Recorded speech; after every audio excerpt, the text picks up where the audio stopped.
Everybody, how's it going? It's Monday, which means it's time for actual catch-up playthrough. Of course, we're still playing Featuring Attorney Trilogy. We're still on the first It's Attorney. We are coming near the end of it, all being well, so yeah. So we're on the third day of investigations. Let's just get into it. Yeah, I think that's it. So, oh yeah, we found out that the original murder in the police office room at 5:15 was not real on shit gone real, and that was it. Anyway, so February 24th, 3:12 p.m. Rankin Coal Law Office. I'm so sorry, Mr. Wright. I'm sorry for what my sister said. Drastic crimes require drastic measures.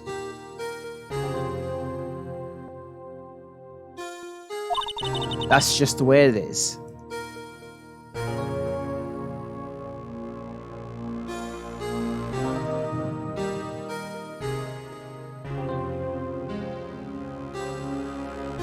Alright. I'm not looking at the chat right now.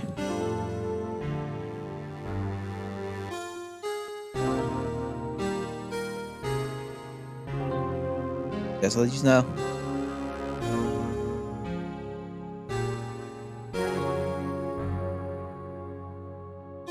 That's just what it is. We did what we had to in order to get him the 30 he deserves.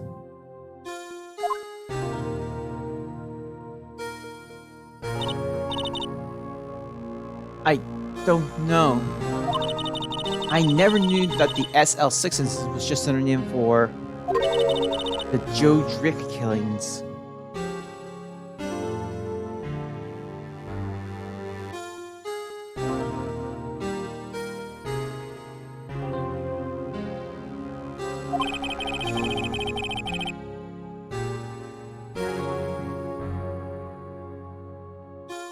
Sounds like everyone heard those killings but me.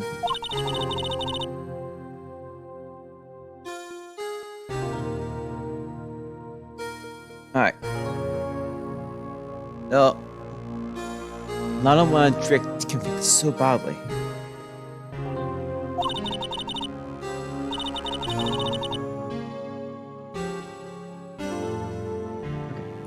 That's why she used me. That's why she used what happened to me. Okay. What do you mean, what happened to you? It's all there in the files. So in the file, Joe Drick's last victim was Prosecutor Neil Marshall. That's when he murdered Officer Marshall's brother. He left behind an incriminating piece of evidence.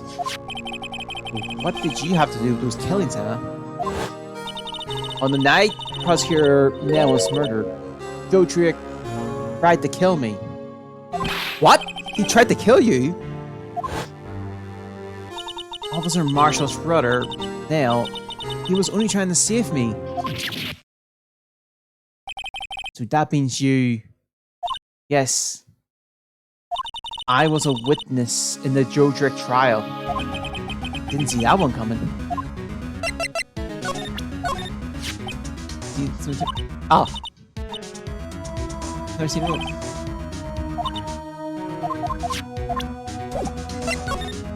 Alright, this one. What happened 2 years ago? It was right about this time of the year too. There was a terrible thunderstorm that day. Unusual for a session, sorry. I was still in my sister's office. We were planning to eat dinner together once she finished her work.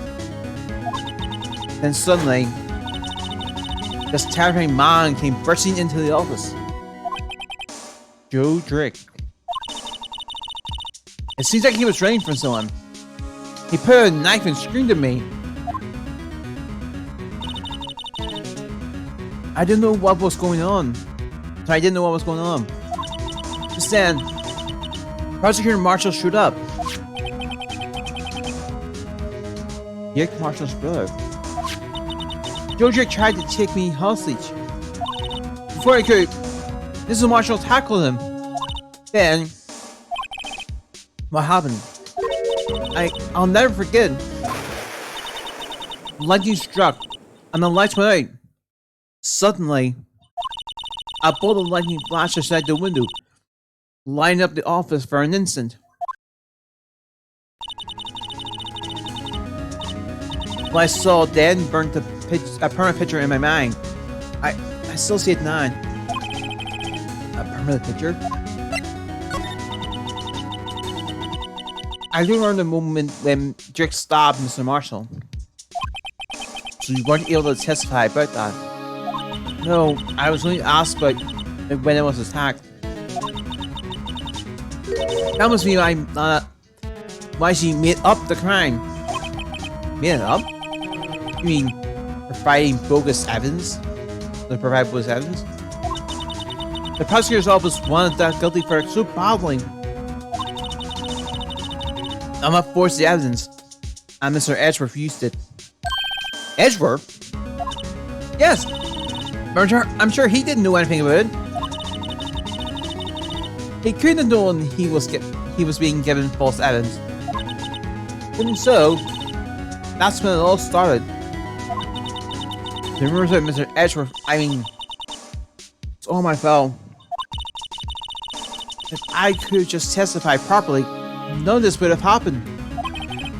So it's true. Even though he may not have known it, Edgeworth really was involved in falsifying evidence. After that case ended, Lana was never the same. She became cold, like she is today. She must not have been able to face up to what she did, especially after Emma. What did you see in the instant the crime occurred?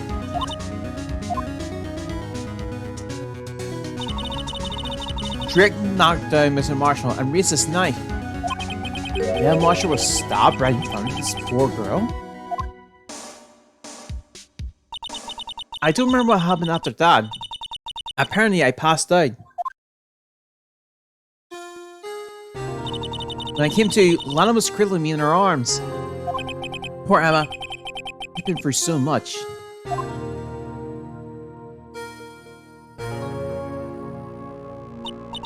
I couldn't bring myself to testify about that instant. I tried, but the words just couldn't come out. So it just wouldn't come out. I drew a picture, but it wasn't any good. 2 years ago, you must have been 14. That's understandable.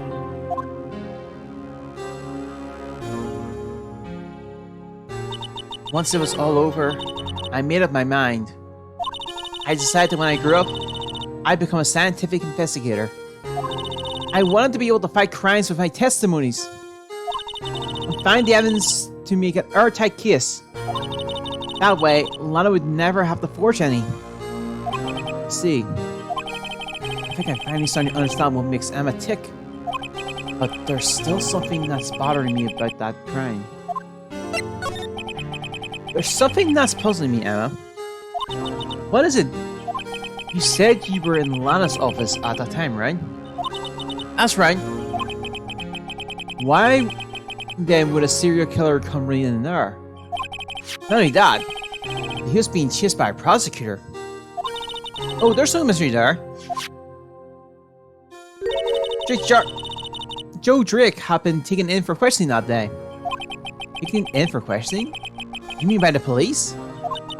Of course! This happened at the police department. He tried to run away halfway through the interview and fled into my sister's office. But why did he run all the way over to your sister's office? Because the detective's office and the question room are right across from the elevator.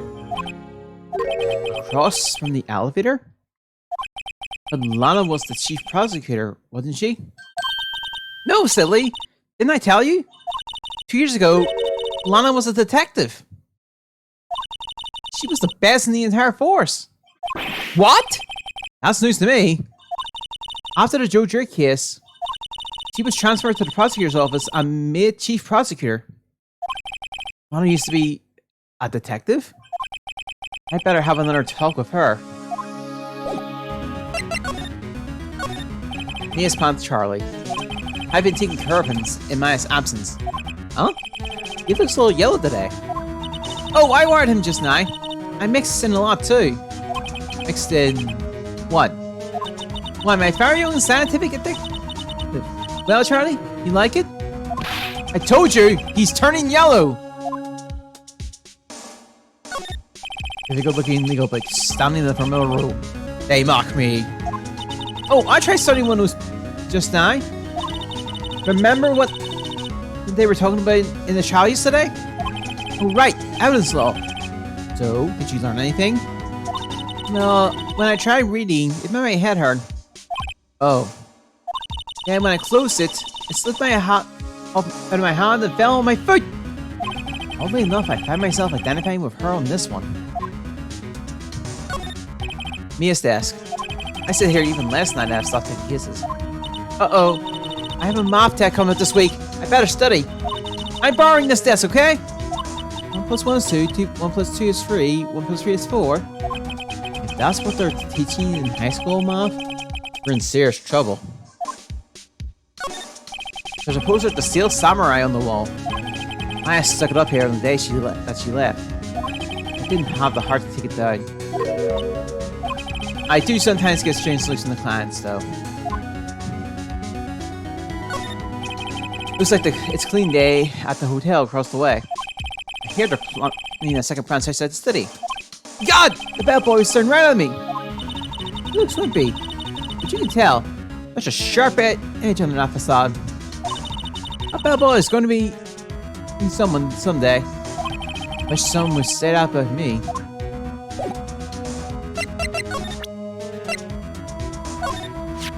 It seems everything is somehow related to this incident. What was the label again? The SL9 incident? Yes. The name of everyone connected to this trial is listed in here. All that's left is to figure out just what role everyone plays in this case. If we search hard enough, I think we'll find our answers. Most likely did want to do. I'm not sure I want to know everything. We owe our entire success in court to this tip. Sorry.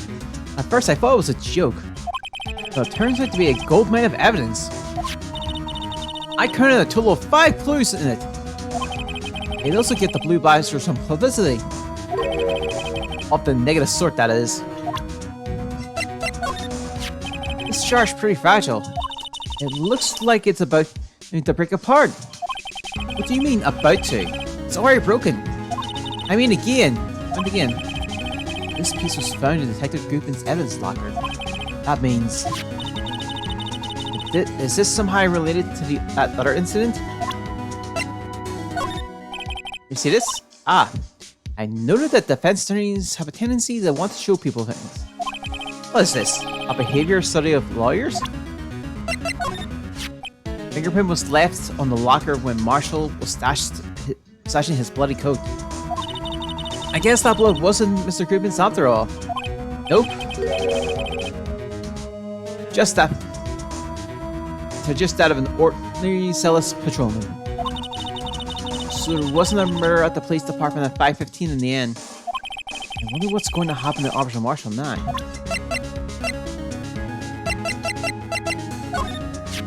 This stuff is pretty expensive. You don't say. How much? I say about $10 per gram. I said to my allowance to buy it. Your allowance?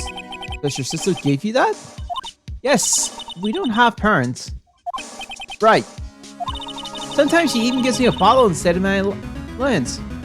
A bottle of eliminal testing fluid? Man, I just take the allowance myself. So Ashford was so kind giving us something like this. Hey, you don't think he likes me, do you? Are you okay, Emma? Mr. Wright, hurry! Run! Not you!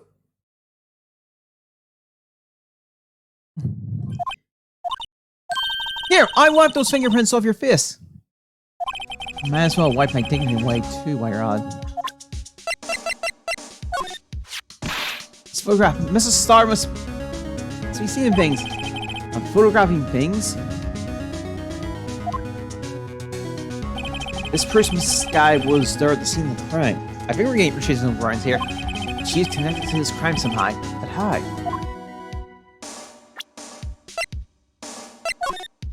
According to Miss Starr's testimony, your sister used her phone right after the murder. Call you, right? But she hung right away. And there was a bad connection. I couldn't hear anything. It was an underground parking lot, I suppose. She did say something about a muffler. Like I said, she hung up right away. Oh. Lana! Mr. Wright, it seems I keep causing you trouble. Also find evidence. Sorry, I didn't think you were the type. Criminals don't mind playing foul. Why should we? But Lana, if you're wrong, an innocent person might be found guilty. Believe me, I understand the risk. Lana, Emma told me about you. Oh? About how you were a detective 2 years ago. And how the SL9 was the reason for your transfer to the prosecutor's office. That's right. Did you fill me in on the details? Especially about the unusual change of jobs? I suppose you have a right to know, Mr. Wright. A lot of revelations were uncovered at the trial today, not the least of which was the fact that this case is largely connected to another one 2 years ago. Evidence from that case was stolen as well, though I expected as much. I know how assessed Officer Marshall can be. That trial, it really wasn't fair, was it? I believed in you, Lana. I believed that no matter what happened, you always stick to the truth. And couldn't be helped, Emma. At that trial 2 years ago, I sold my soul. Well, all drama aside, the fact of the matter is, at 5:15, there was no murder at the police department. Tell me it's not true, Lana.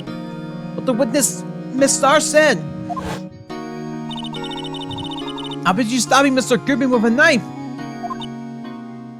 Lana, I don't understand. Why won't you tell us? Emma, this doesn't involve just me. I don't think I've ever seen Lana look so fierce before. It's true. I was a member of the police force 2 years ago. She was amazing! They still talk about the cases she and Chief Grant cracked together. Chief Grant? He was a deputy police chief back then, but he still worked the crime scene. Damon Grant. He was everything I aspired to be.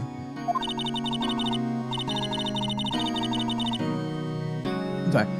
They were the best team ever. They saw crimes before the reports could ever be filled. Emma really idolized her big sister. But now you're chief prosecutor. What happened? I was planned on becoming a prosecutor. The reason I became a detective was to gain experience investigating crime scenes, so you could use that experience in court, right? Grant help in the SL9 case was crucial to its resolution. After that, he became chief of police and arranged my transfer to the prosecutor's office. Maybe we should ask more about this investigation of theirs 2 years ago. 2 years ago, I was second in command of the detectives investigating Jack. About? Second in command? That means the investigation led was him and Grant, right? Yes. Deputy Chief Grant and I shared the same office. And the same investigations. They even had the same office? We led a team of the best detectives on the force.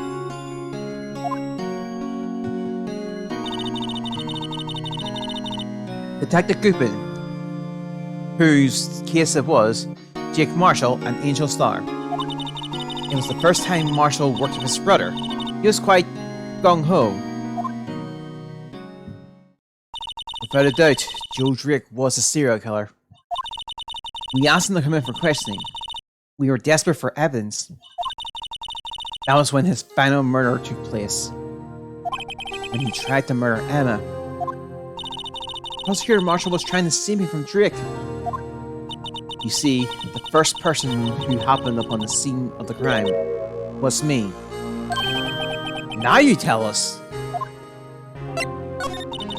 Damon Grant and Neil Marshall were the ones questioning Drake that day. The investigation was in its final stage, and Drake must have suddenly panicked.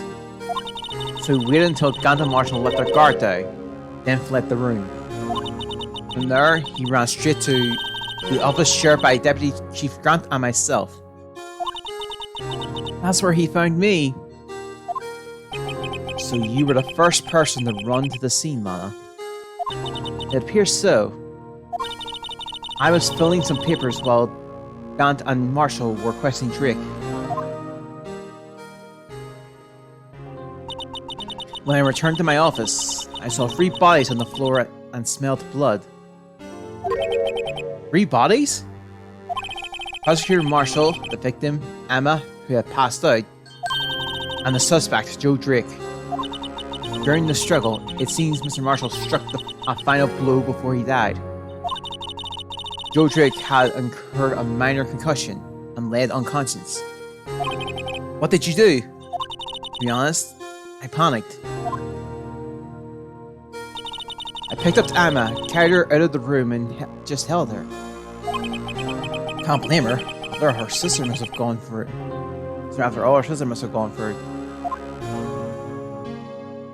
After that, I placed Drake under immediate arrest. Let me get this straight. You were all involved in the SL9 incident. That's right. Quite the coincidence, hmm? I don't buy it. What are you saying? There's no way everyone involved in this trial was also involved in that incident. Just by chance. But that case was solved 2 years ago.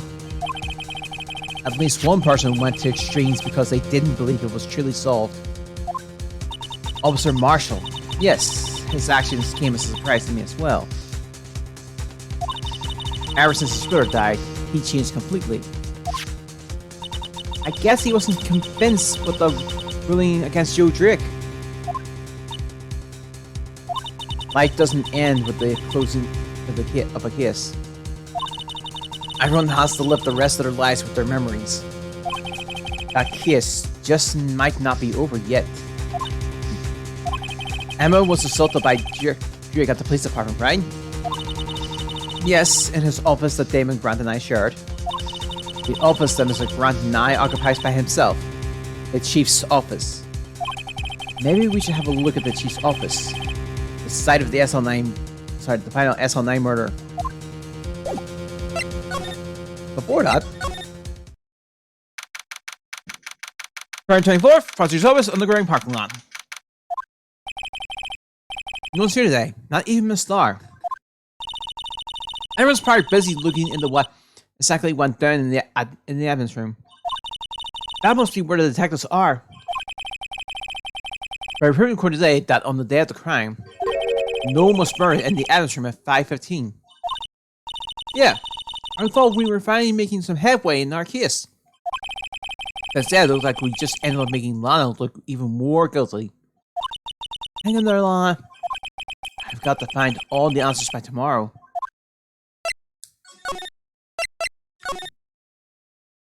February 24th, High Prosecutor's Office, room 1202. Mr. Ashworth isn't here. Maybe he's being questioned by the inquiry committee. He took a real beating in court today. Yeah, Vaughn admitting she falsified evidence 2 years ago. I guess we'll just have to come back later.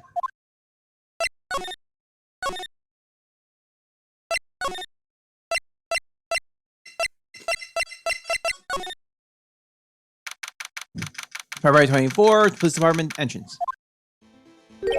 Howdy, Bambina. Oh, Mr. Marshall! I never thought things turned out this way when I woke up this morning. Etc. You never know when life leads you, eh, Bambina? Or life will lead you, eh, Bambina? I should have known my luck had run out when old Billy dressed up this morning. Billy? Must be his back cactus. Say, where are you heading? Just over to the prosecutor's office for a little interrogation. It's a voluntary appearance. We all know I won't be coming back. Sorry, but you can't go in the damage room today, partner. But Mr. Marshall, why did you do it? Why the prospectors head west? If ever there was a case I needed to know the truth about, it's that one. Before you turn yourself in, Mr. Marshall, do you mind telling us exactly what happened? Looks like I won't be getting a steak lunch today. Something was fishy about that trial from the beginning. It wasn't just me either. All the detectives thought so. What do you mean, fishy?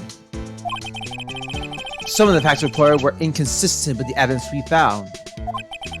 For example, the murder weapon. The murder weapon? You mean the switchblade knife with the broken tip? That was Joe Drake's alright. But in the initial autopsy report, a question was raised. A question? The blade of the knife was not a perfect match with the wound the victim sustained. What does that mean? It means there's a good chance that knife was not the murder weapon. However, in the report that was finally submitted, that possibility had been erased. The fact had been concealed with forged evidence? That case left behind scars on all of us. Scars that the SL9 incident left behind. I got the looks, but he's got the brains. He was one of the best prosecutors around. I just been a detective when it went down. It was our first case together. How old was he? Your brother? He was 27 at the time. He was awarded the highest honor that very day. The highest honor? You mean the King of Prosecutors? I knew it. What are you looking at me like that for? That's an honor for a prosecutor. Mr. Marshall must have really been close to his brother. The day of the SL9 incident took place. That wasn't the same day as... That's right. It was the day of the evidence transferal. Interesting. It was dazzling that morning, and by nightfall, there was thunder. I can't believe 2 years have gone by already. Tried to steal the evidence so the case wouldn't die. Apparently someone tried to stop you. Detective Goodman was murdered, and the evidence locker was empty. There was something going on behind the scenes in that case. We all knew that later. Every detective will know. Every detective involved in that investigation, save one was taken care of. Miss Starr was fired and Amazon murdered and boxed away in a tiny room. What about Detective Goodman? If they did something to him too, the commissioners would get suspicious. No. They were careful enough not to be too obvious. They? Who are you talking about? Don't get upset, Bambina. I mean Damon Grant and Lena Sky. The investigation lead, Damon Grant, and his second in command, Lena Sky. They weren't a person on the, or wasn't a person on the force who hadn't heard of that duo. That case was the biggest step in both of their careers. After that case ended, Lana transferred to the prosecutor's office, right? Yeah. Damon Grant, the new chief of police, arranged for that to happen. She's never been the same since she left. Everyone who knew her said so. Chief Prosecutor Sky was totally different when she was a detective. Like that? How did you mention it? Emma said something like that too. Tell me, what happened to my sister? Sorry, Bambina, but her secrets is well too guarded. It's too well guarded, Sark. I never found out. What a secret. It all started 2 years ago. So there you have it. That's my story. Did you enjoy it, partner? It was certainly enlightening. There's one thing for sure I found out in court today. That boy Edgeworth isn't my enemy.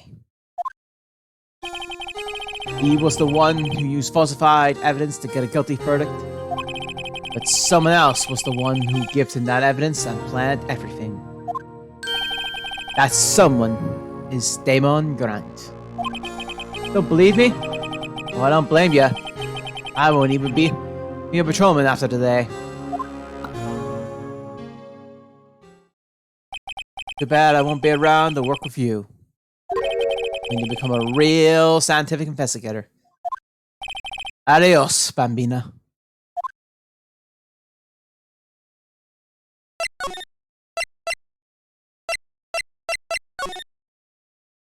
February 24th, Police Station, Criminal Affairs Department.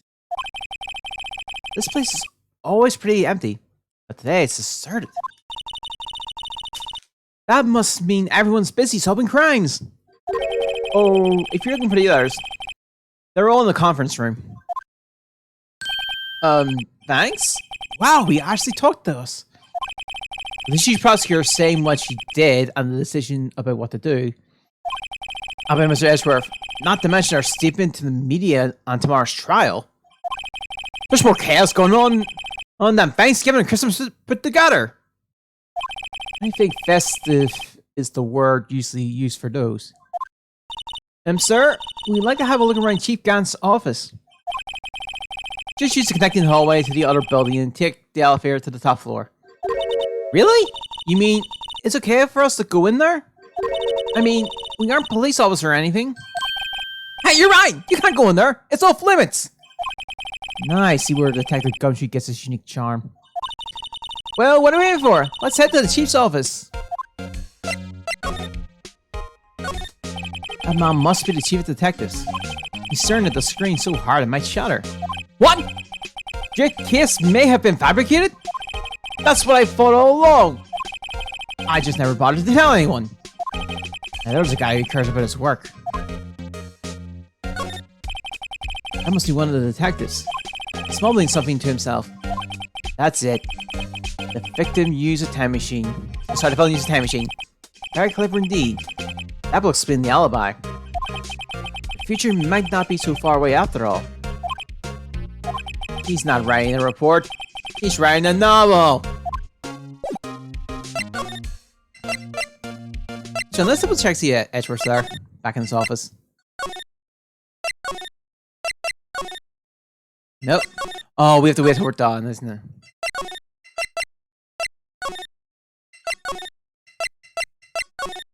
Whoops.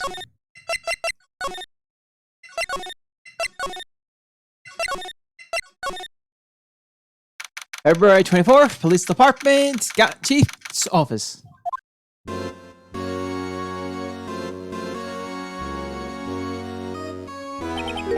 Whoa! Where am I? In the chief's office, silly. At least that's what it says on the door. Check out that pipe organ. That's real, isn't it? Hey, I used to take organ lessons in kindergarten. They used to call me Little Miss Pat. I thought I was a genius until they tried teaching me notes.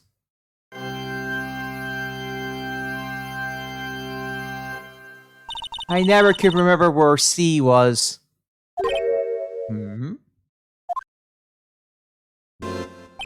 Oh, it's you two! Chief Gunn!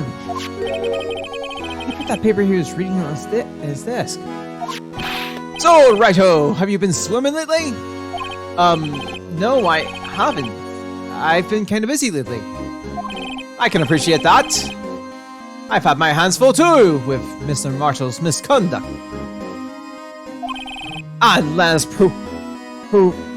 provocative statement. Provocative statement? Oh, you mean about the forged evidence? 2 years has passed since that incident. My, how time flies! See that big picture on the wall over there? That's a picture of Lana, now me.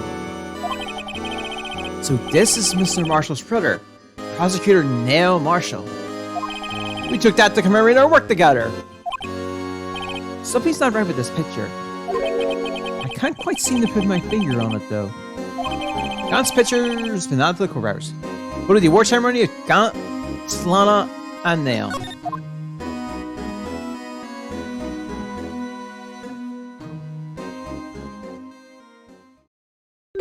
Anyway, I'd like to reminisce all day, but there's that need my attention. I'm going to lock up here, so let's get out together. Oh, but this office, it was a crime scene 2 years ago, wasn't it? That case has been that case has long since been over. There's no need to investigate it anymore.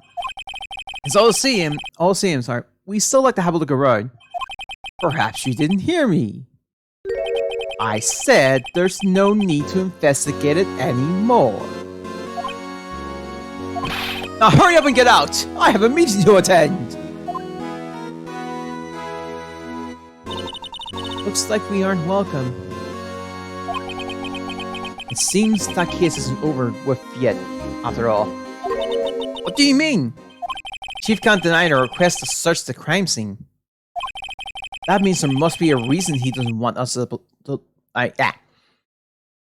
That means there must be a reason he doesn't want us looking around in there. You mean like a clue? There's gotta be a way we can get inside the chief's office.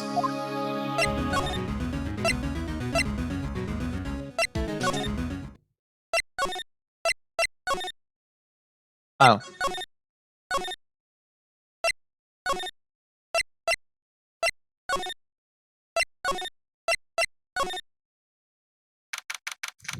June 24th, Police Station, Criminal First Department.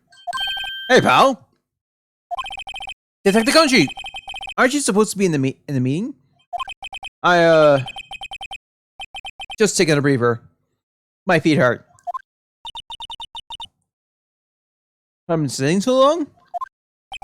Actually, I'm serving everyone coffee. Turns out Detective Country's still out of the loop. Say, have either of you seen Mr. Edgeworth? Edgeworth? No. Why do you ask?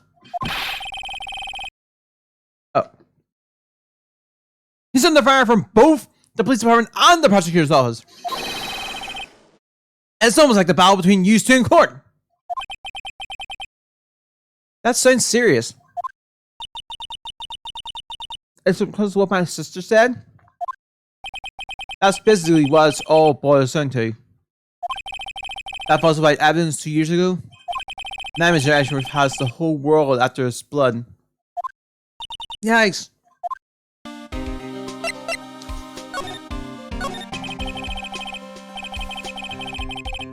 No.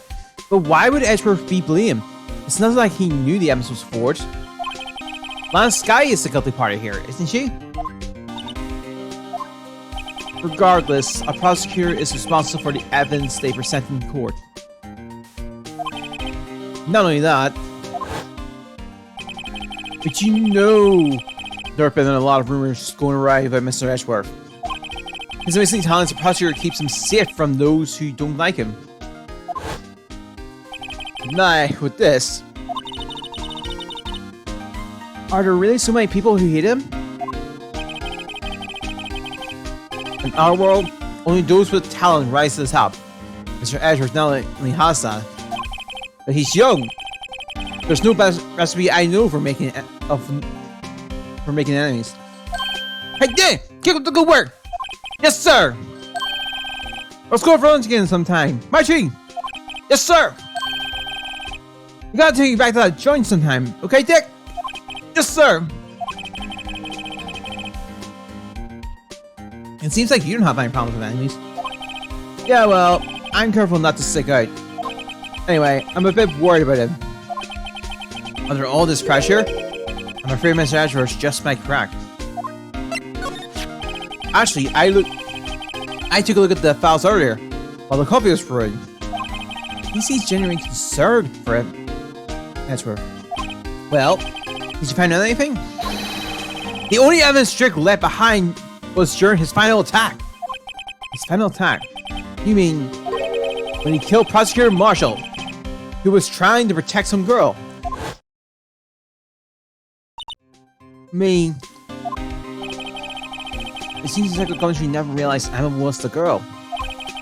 Berman left the most incriminating evidence of all. Oh, that's when he left the most incriminating evidence of all. Well, what is it? Let's see.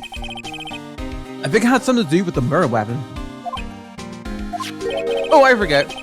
Look, it's all written somewhere in here, okay? His power recollection never fails to impress. Maybe you show him the murder weapon. And I took his memory.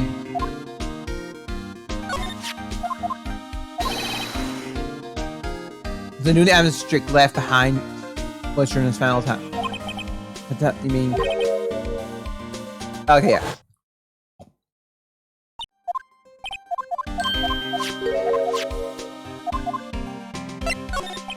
Joe Drick was 42 at the time of the crime. He was just your run-of-the-mill businessman. A businessman? Why did he make him take to seriously? One day on his way home from work, he hit someone with his car. With his car? So, it was an accident. An accident, yes! That transformed him into an animal! An animal? He killed a man that witnessed the accident. Then he killed a lady who saw the I came up by it, then he killed him too, and then he better worse. A worker came up to the scene and was killed as well. Finally, he turned himself in. He seems a pretty careless animal. Of course, this is all conjecture. There wasn't a single shred of evidence. So he turned himself in. Yes, but in the middle of questioning, he fled and murdered his final victim, Prosecutor Nell Marshall. That crime was witnessed by someone too, but luckily Drake was arrested on the spot. Hey, it's a good thing that last victim wasn't killed. That last witness, aka Emma.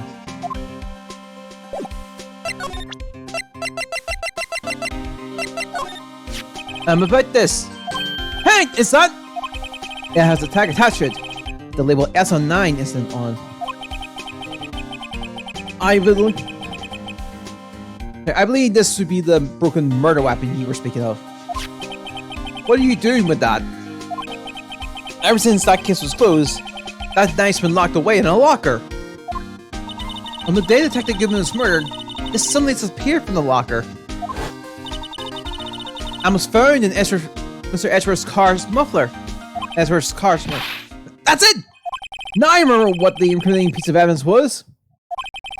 When you shoot me a knife, it all came back to me. What was it? What was it, detective? Quick, before you forget again. This knife. It was Joe Drick's, wasn't it? That's right. We traced it back to the store he bought it at. Plus, it had his fingerprints on it too. But no one actually witnessed him using it to murder anyone, right? That's when his luck ran out. When you take a good look at the knife, you'll see it's broken. You don't have to take a good look to notice that. Yeah, well anyway. Take a guess where the broken off tip of the knife was found. That's what did him in. Where was it? The victim, Nell Marshall, was carrying it. inside its own body. It was found deep inside the stab wound.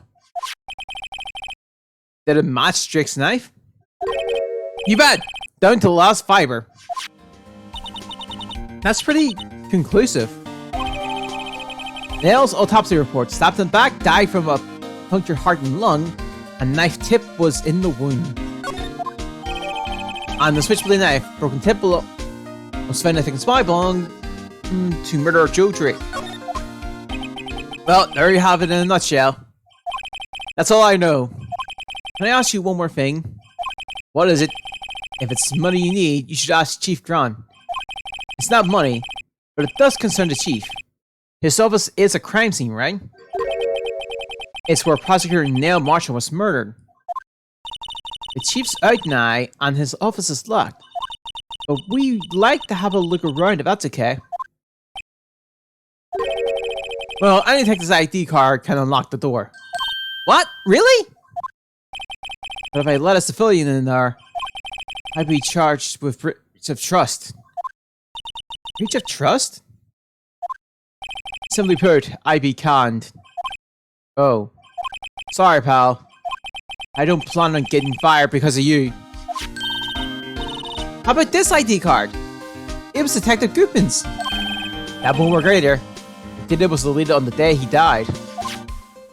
Oh. So in other words, gumshoes are our only chance of getting into that office. I wonder if there's something we could show him that would make him change his mind.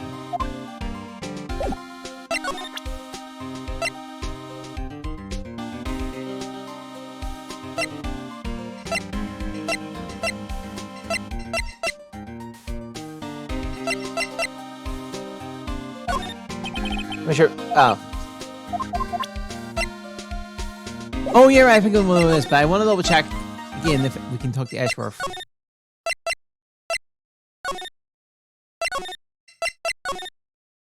Yes, we can. February 24th, High Prosecutor's Office, room 1202. I wonder if Edgeworth is back yet. There he is! It looks like he's writing something. What? What are you doing here? He sure was quick to throw that paper on the floor. Tough day in court, huh?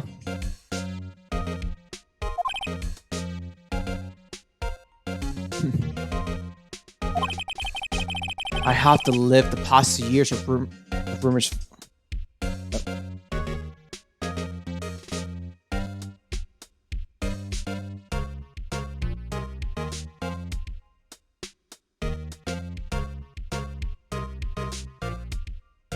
Okay. I had to live the past 2 years with rumors flying around. With another allegation to me. What's another allegation to me? Sure, Mr. Edgeworth, I'm ringing for you. That's Ezra for you. And I'm always trying to hide his real feelings. So what do you want? Unlike some people, I don't have all day. This picture was hanging on the wall in Chief Gant's office. Prosecutor Neil Marshall.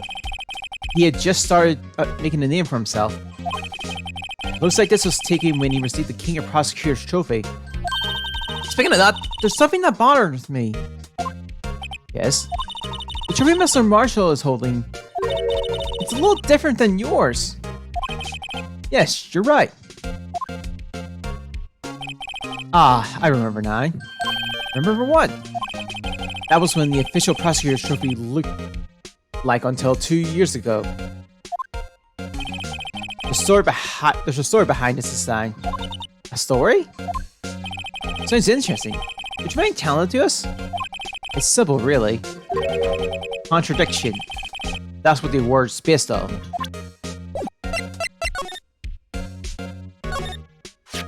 You won such a prestigious award. Why don't you just leave it on the couch? Let's be more. You know that. Oh, I saw some. It's like. Oh, yeah, right. I wonder what he was writing before. Come on, Mr. Wright. Let's take a look. Are you crazy? Edgeworth is sitting right there. Just distract him. I'll check it out. Hey, Edgeworth. Is that detective coming out the window? Oh no! He's falling to the ground! Hold on. First, let me see what that girl's crawling around my feet. He didn't even look.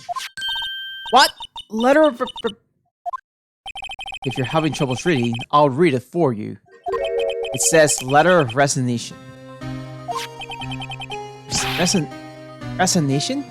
Oh. Ashworth, if you don't mean... I'm tired, right? I feel as if something inside me has died. But Mr. Ashworth, none of it is your fault! I know the path I've walked. You don't need to tell me. And the path I've walked hasn't been a just one. I can't forgive myself for what I've done. And no one else should forgive me either. Uh-oh. Think he's serious. Mr. Wright! Please, you have to do something. This letter of resignation. I wonder if I can use it for anything. Letter of resignation. Ashford Scarlet letter of resignation. He's serious.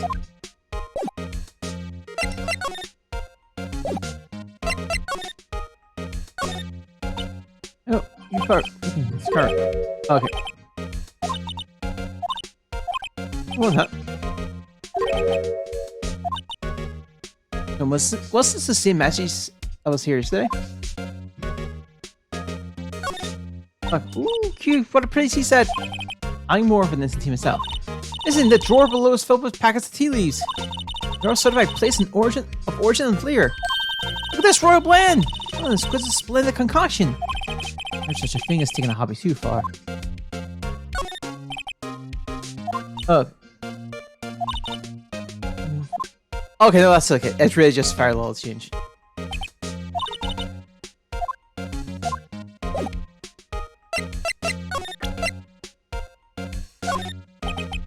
Say where there's smoke, there's fire. Apparently, I was so caught up in the smoke, I lost sight of the truth. Ashworth, the others are right. I have no right to serve as a prosecutor. But Mr. Ashworth, you were only doing your job. I've always made up my own decisions about what I can or cannot do. That hasn't changed. Forgiving myself is something I cannot do. Uh-oh. I think he's serious. Mr. Wright, please, you have to do something. Is that a resignation? I wonder if I can use... Oh, yeah. Alright, I'm the... Oh.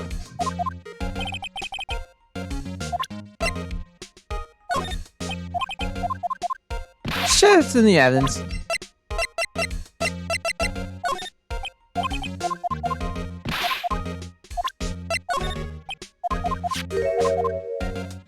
Oh, yeah.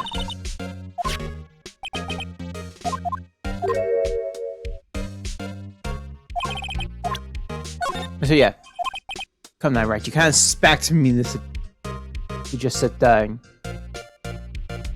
and chat with you about the case over a cup of tea. But this isn't relative to the case, remember? You said it yourself. You said so yourself. Oh, I did. Chief Gant gave this to you on that day, didn't he? He asked you to bring it here from the police department. The chief is a very complicated man. But sometimes he does things that don't make any sense. At least it's better than being incompetent on doing things that don't make sense. A certain that comes to mind. Seems everything in this case is designed to cast out on me. Hey, don't look at me! Yes, I went into the evidence room on the day of the crime. Chief Gunn asked me to do something. To take evidence from the case solved 6 months ago back to the prosecutor's office. I have a locker in there as well. Did you notice anything amiss when you were in the evidence room? The room's always dark and I was in a hurry. I didn't see anything out of the ordinary.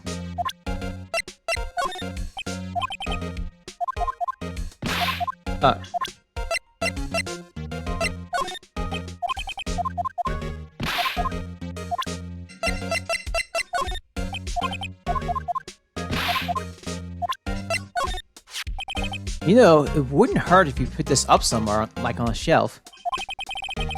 That has no meaning for me anymore. What do you mean, anymore? That's how it was last year. What good is it to dwell on the past?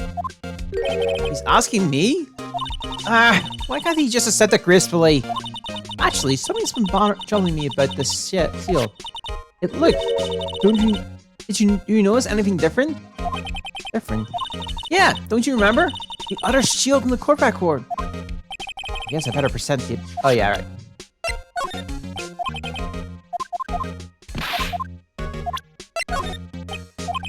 Oh, okay, I thought.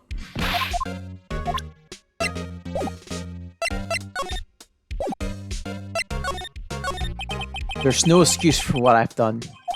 2 years ago, I used false evidence to obtain a guilty verdict. That's what it all breaks down to, and nothing I could do to erase that fact. But you didn't know, did you? I mean, that the evidence was falsified. The police department and the prosecutor's office share a bond of trust. The bond is broken, we stand to lose everything. The police department's error is my error. My responsibility as a prosecutor in charge. That fact remains the same no matter what excuses I might have. Mr. Edgeworth, I take pride in my work. So tell me why. Why has it all come to this?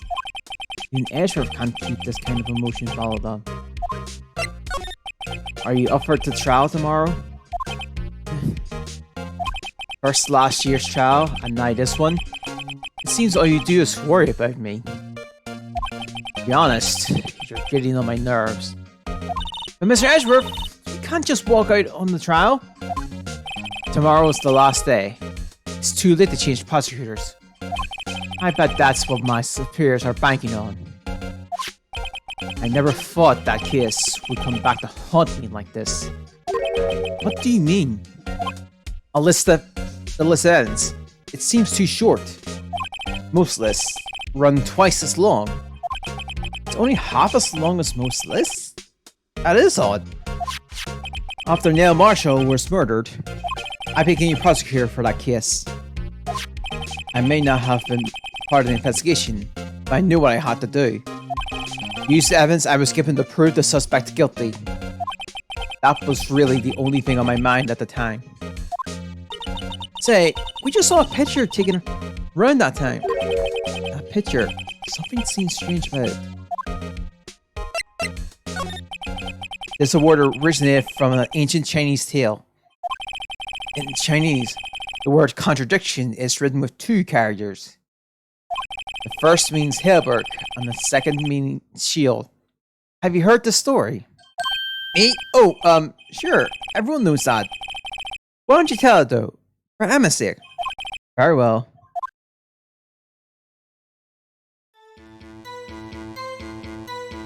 Long ago in the kingdom of Shu, there was an arms merchant. One day, he presented the king with 2 items. The first was a halberd that he claimed that could slice through any shield or armor. The second was a shield he claimed could withstand any weapon. Wait a minute. Those things contradict each other!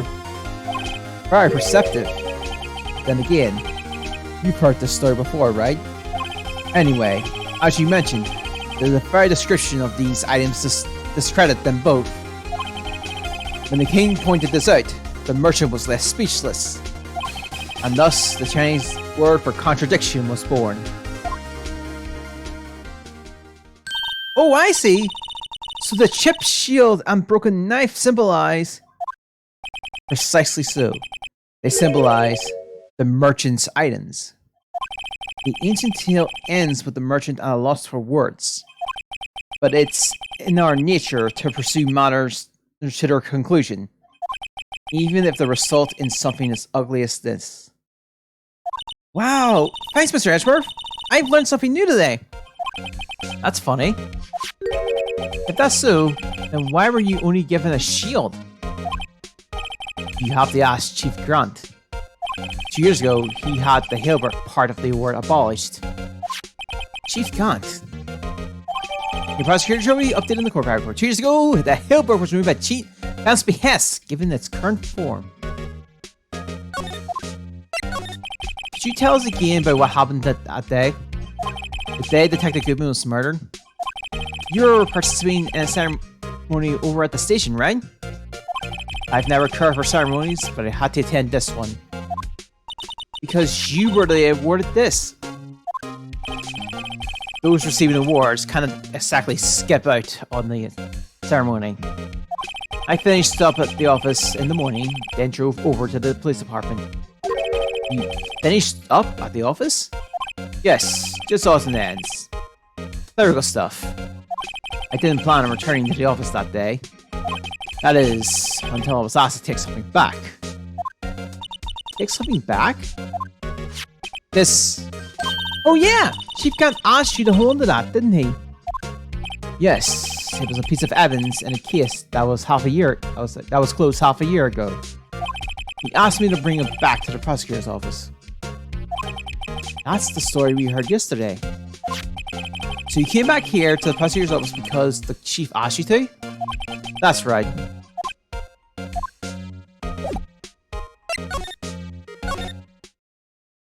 February 24th, prosecutor's office, underground parking lot. Excuse me. Would either of you care for a quarter pound of roast beef? A star! I bet you said lunches. You certainly are a curious sort, aren't you? Kinda like the first person who stuck the cow's nipple to discover milk. Hey, I'm just reading here. Still, I never thought you'd go digging up that case from 2 years ago. Everyone in this trial was involved in the SL9 incident. Not only that, but the murder occurred on the very day the evidence in that case was used for transfer. This can't all be attributed to mere coincidence. Aren't you forgetting something? You know, that little scene I happened to witness? The incident not stopped Detective Goodman with a knife. No matter how much of the past you dig up, it won't change what I saw. Roast beef is meant to be savored when eaten. And Star's hatred towards Lana. It all dates back to 2 years ago.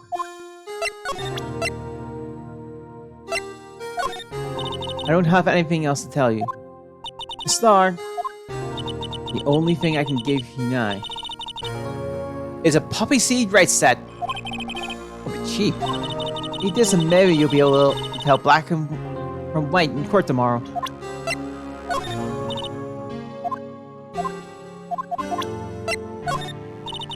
Oh, we just have to talk to Lana. I thought...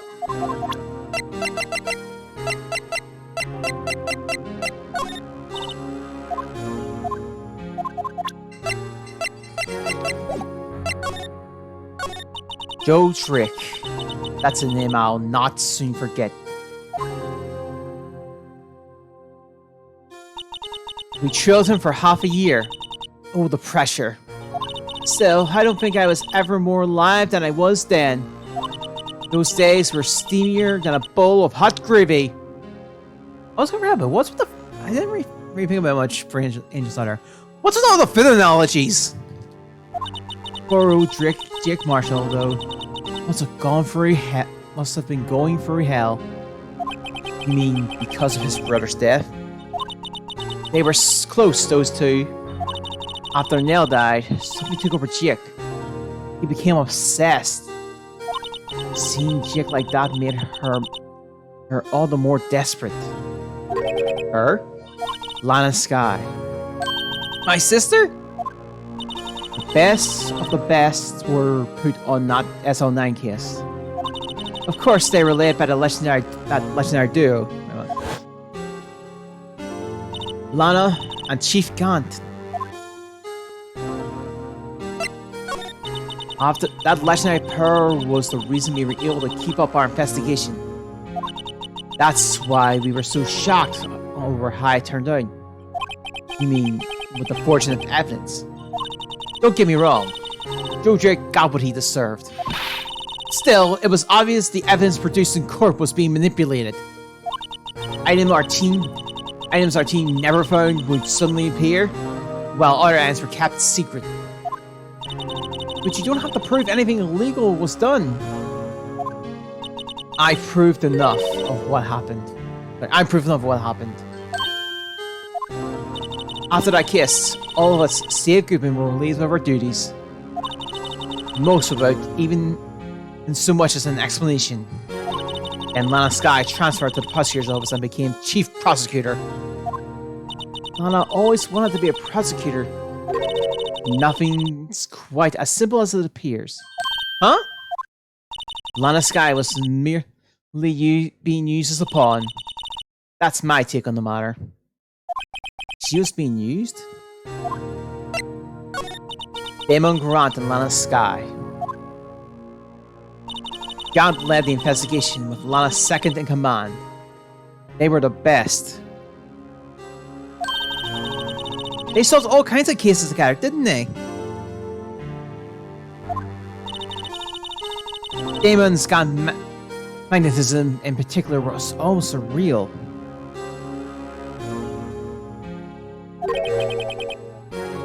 His magnetism?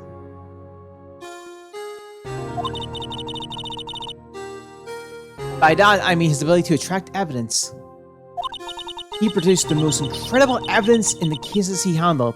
Incredible evidence? You mean... Oh yes, there were rumors about him even back then. No one dared confront him though. I take it she's talking about forged evidence. Back then, everyone looked up to Lana. All the detectives wanted to be like her. Really? Oh yes, myself included. I was a fool, really. She hated anything crooked and always watched out for the other detectives. That's why she was so concerned for Jake. Mr. Marshall. When Jake's brother was murdered, she felt as if she had lost her own brother. If it wasn't for her, I don't think Jake would have ever recovered from his shock. That's what makes it all the more infuriating. That's why I'll never be able to forgive her. Sorry. Why does she have to turn so cold after that? Lana transferred to the prosecutor's office 2 years ago, didn't she? Yes, thanks to Chief Gun's powerful influence. Chief? That's right. Having solved the SL9 case, his position as chief was secure. There was only one thing left for him to control. And then no one could stand in his way. The prosecutor's office. What? You mean... that's why Lana was transferred? If he could control the chief prosecutor, he could control the prosecutor's office. That must have been his goal all along. But how could he control Lana? I don't know, but one thing's for sure. Ever since that case ended, she's never been the same. It's only logical to conclude there must have been a reason for her change. Lost. I'm finally getting close to the bottom of this ugly mess. Thank you, Mr. R. You listen to me, Rookie. It takes more than just ingredients to create a fine cuisine. I hope you turn out to be a better chef than I've been.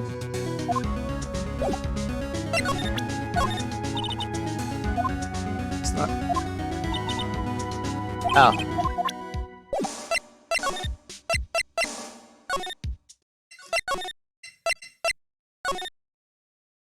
February 24th, Press Police Station, Criminal Affairs Department.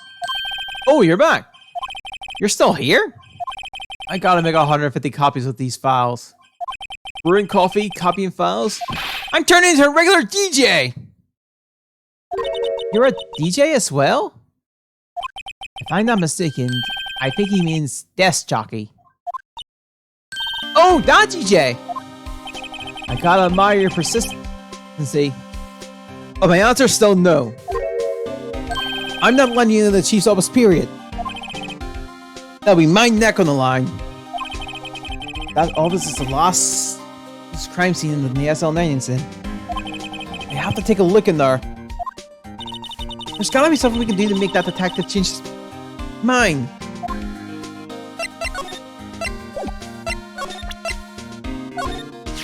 What's this crumbled up piece of paper?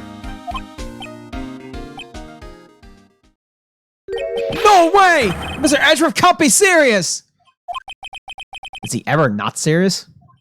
I can't believe they've pushed him this far! Mr. Edgeworth really feels responsible. When I first met him, I thought he was as cold as ice too. But I know different now. He trusts us detective to provide him with sound evidence. But we betrayed him. Detective. That's it. I've made up my mind. But here, take my ID card. You can't do that. If someone finds out, they wouldn't let you off the hook with another lost item report. Look at me. It's no secret I'm alright out of the loop. After all, I'm friends with Mr. Edgeworth. Depending on how this case turns out, I may already be as good as terminated. What? So at least let me do this, for Mr. Edgeworth's sake. Alright, detective. Thank you. Don't use ID. The police department ID card allows access to areas of the PD open to detectives.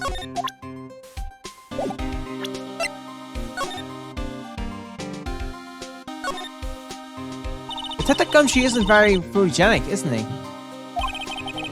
Whatever you do, just don't say it to his face. Look, his eyes are half shut. Yeah, and his mouth is half open. Hey!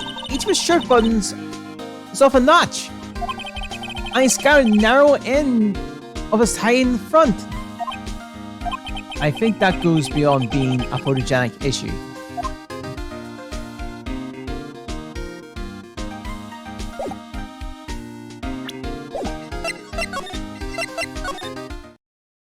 February 24th, Police Department, Chief's Office. Here goes, Mr. Wright.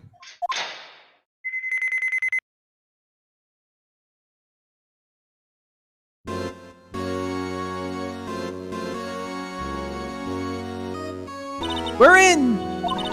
If anyone finds us now, Detective Gumshoe's a goner. If that happens, I'm counting on you to bail me out! Eek!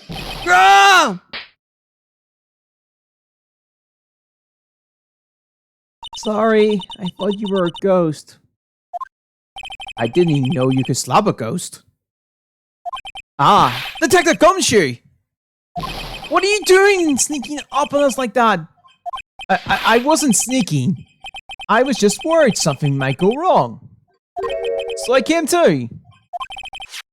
If you're here, then what's the point in giving us your ID card? Don't use ID card Christian, rendered or unusable in pocket. Hey, don't do that to my card!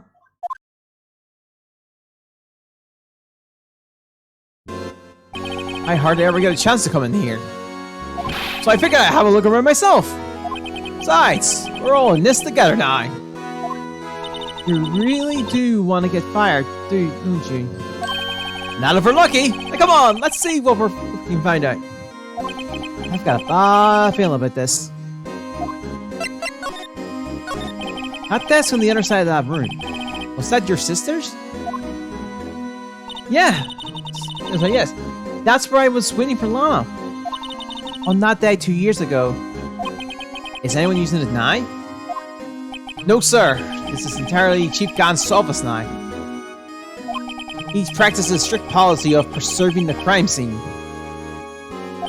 That's a strange reason to leave it there. He leaves us a warning to everyone else. He wants us to always be on alert. He told us so himself at our New Year's party. Of course, he was pretty intoxicated at the time. I see. So, ever since Lana left, no one's ever touched that desk? No one except Chief Gant. And the cleaning lady who's in here each morning. Still, 2 years have passed since that incident. There can't be any clues remaining. Can I ask you something? Sure. You only came here to look around, right?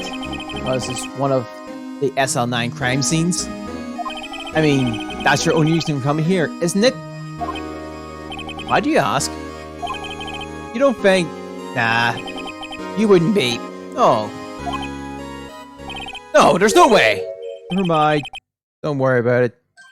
Okay, now then, let's look around a bit more. Hey, hold on! Not so fast, buddy! Huh? What is it? When someone tells you don't worry about it, it's supposed to start bothering you, pal! You don't just let it go at that. Sorry. This guy's starting to get on my nerves.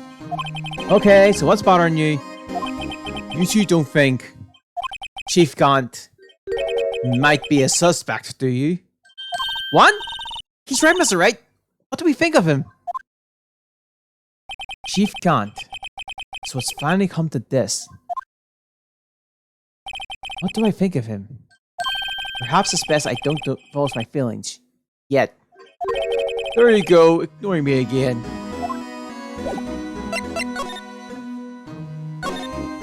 The Chief's organ sure is a sight to behold. Occasionally we hear him playing it from the criminals affairs department. That's on the 2nd floor. And this is the 15th floor of an entirely different building. When the detective screws up, the chief calls him to his office and makes him listen to the organ for hours. What's so bad about that? Music smooths the soul. After that, the detective can't hear anything for days except the ringing in their ears. So it's an instrument of punishment. Literally. But aren't the chief's ears affected? He never listens to anyone anyway. That's besides the point. These shelves are mostly empty. Lana must have cleaned them out when she transferred over to the prosecutor's office. There's a small picture frame on the left shelf. Hey! That's when... Like, this is when Lana and I went to that theme park.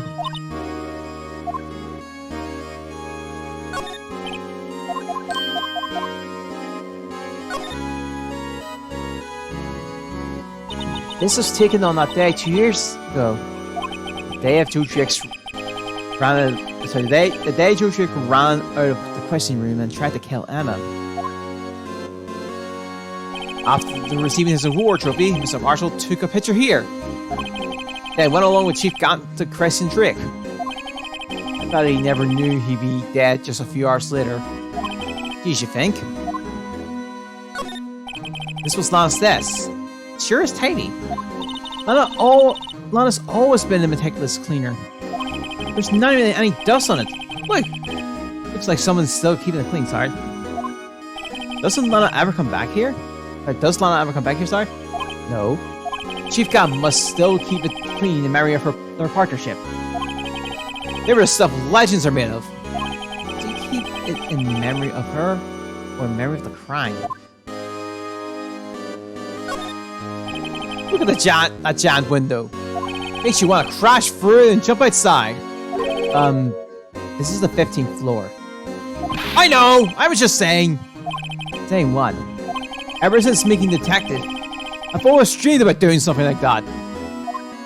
Note to self, Detective Gumshoe has a lot of dreams.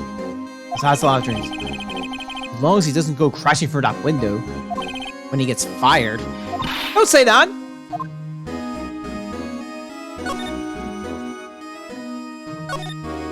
You can see pretty far from 15 stories up.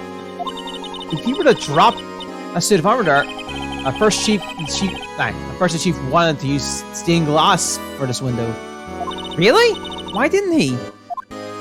They say he changed his mind because he wouldn't be able to see the view. Oh, stained glass or not, it's a huge window. This is the real deal, isn't it? This armor and these weapons. Sure is, pal. The chief doesn't care for imitations. First the pipe organ, now this armor? Know how many taxpayer dollars must have gone into this room? What? You mean we're paying for this?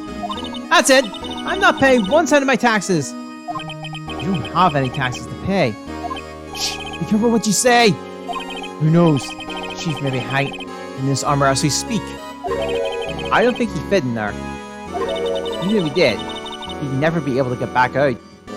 Hello, you guys don't know how scary that guy can be.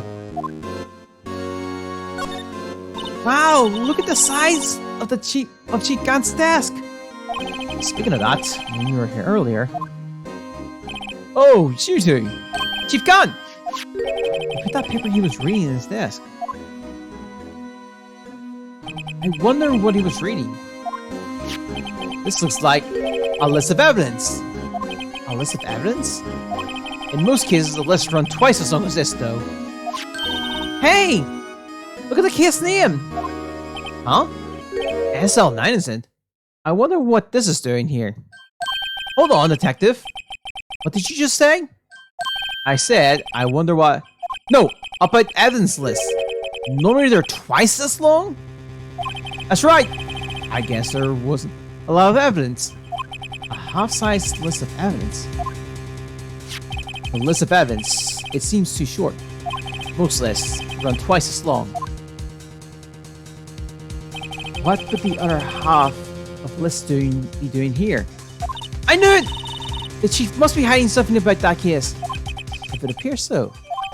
Evidence out of technical records.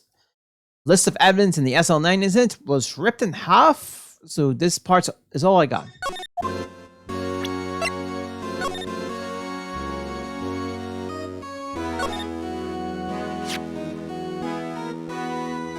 I wonder what this is.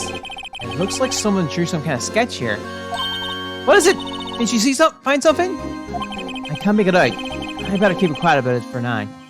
Huh? Oh, no, it's nothing. Why are your eyes moving like that, Mr. Wright? Better not forget about this picture.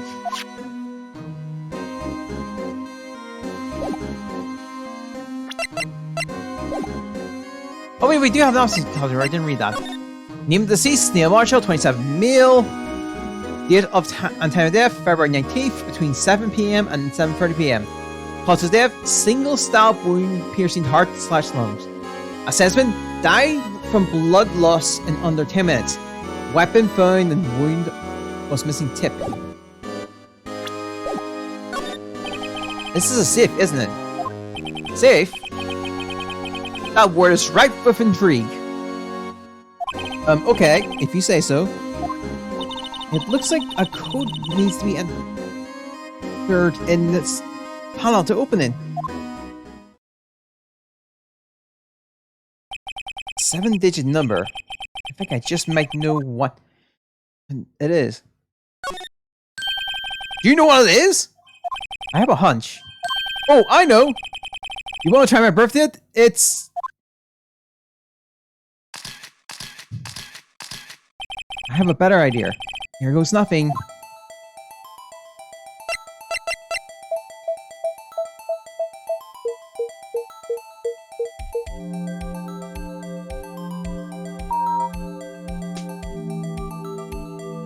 It's the only 7-digit code we had before. Bingo!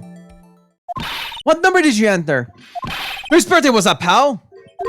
7777777. Again, I think I maybe 17 too much. The final ID number on that record. 1! The number of the mysterious executive officer who entered the room that day. You mean 777777? That ID number? I figure 17 shy this time. This can only be one thing. That's Chief Gant's ID number. Say, anyone care to look inside?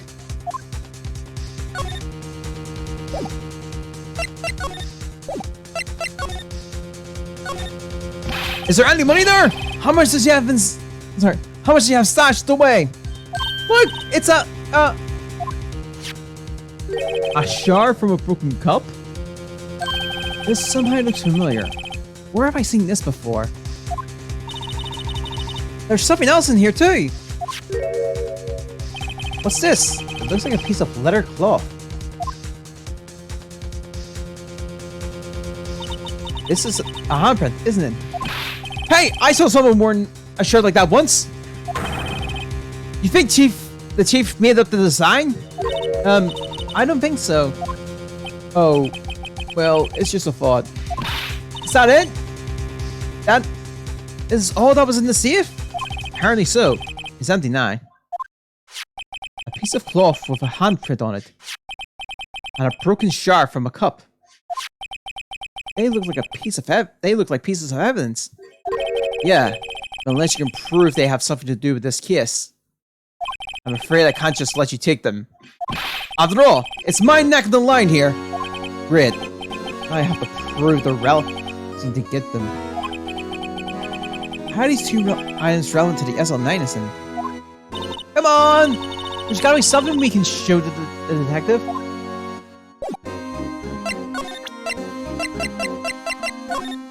Detective Gumshoe, could you have another look at this chart?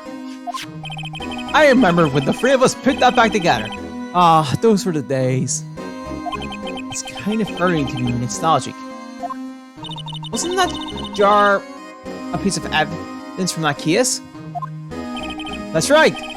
One of the shards had an SL9 incident sticker on it. Doesn't that ring any bells? You know, that fragment we just found? You mean this one? That was in the safe? Yes, that one! That was in the safe!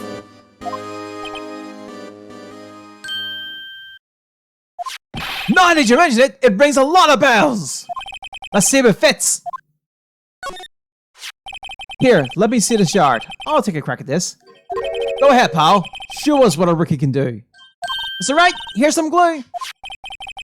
If I piece this together again, it'll prove Chief Gamble's knowingly hiding. Yeah, he is, but he's also threatening. He can also be the most threatening thing in this series, by the way. Also, hope you're having a good day. Yeah, it proves Chief Gamble's knowingly hiding evidence. Here it goes.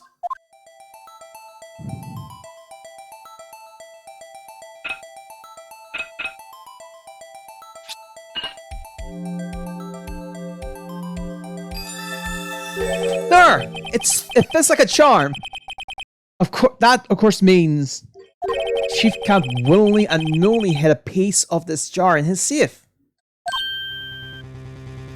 In other words, he concealed a piece of evidence from the SL9 incident. But, hey guys!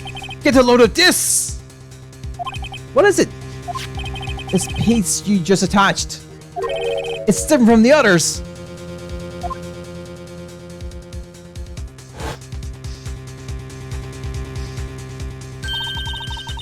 There's a reddish line on it.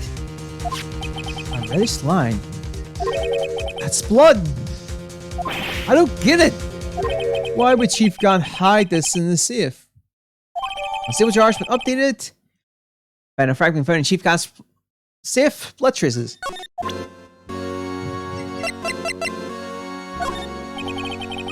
I'm fired. I won't be able to give you any information. That's why I have to get out of my system now. You understand, don't you? You're so negative, detective. I do want you to share your information, though. Oh, who am I fooling? I never had anything useful to share to begin with. Ah, got to stay positive.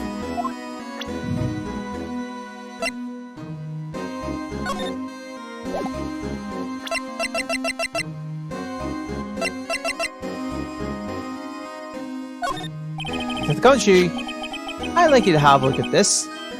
Hey, I know what that is. So, you want to take some fingerprints? That's a great idea, detective. Alright, go to town. Sheesh. What are you doing? Why are you sticking out your hand like that? Go ahead, take my fingerprints. It's not your fingerprints we want to take. Huh? Come on, this isn't time for jokes. We're talking about that cloth we found in the safe. Oh, I knew that. The one with the handprint on it, right? Sheesh, where's your sense of humor? Okay, that's alright. Let's check for prints. Sprinkle the powder on the cloth. Then, once they've been absorbed into the print, blow the rest away. What are you, my mom? I don't have to be told a million times. Alright, let's get this over with. You can see a clear one here. Yeah, and I still remember doing this on like the days and stuff. Where you actually have to blow into it, by the way, because of the mic.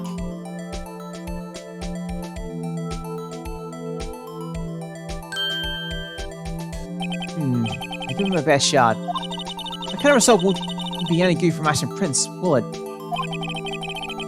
But it doesn't look like we'll get a clear result from this print. Okay, let's try a different finger then. Oh, this one looks a lot more clear. Never mind. Alright.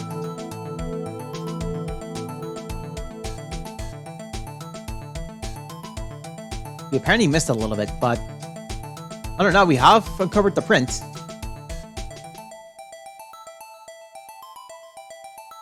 Wait, I'm still missing a bit? What did I miss?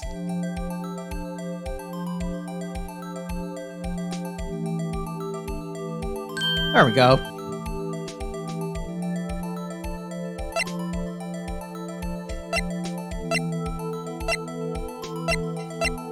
Oh, this looks to be one.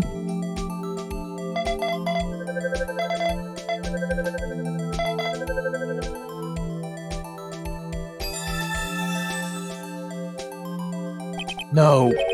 How can this be? What are Emma's fingerprints doing here?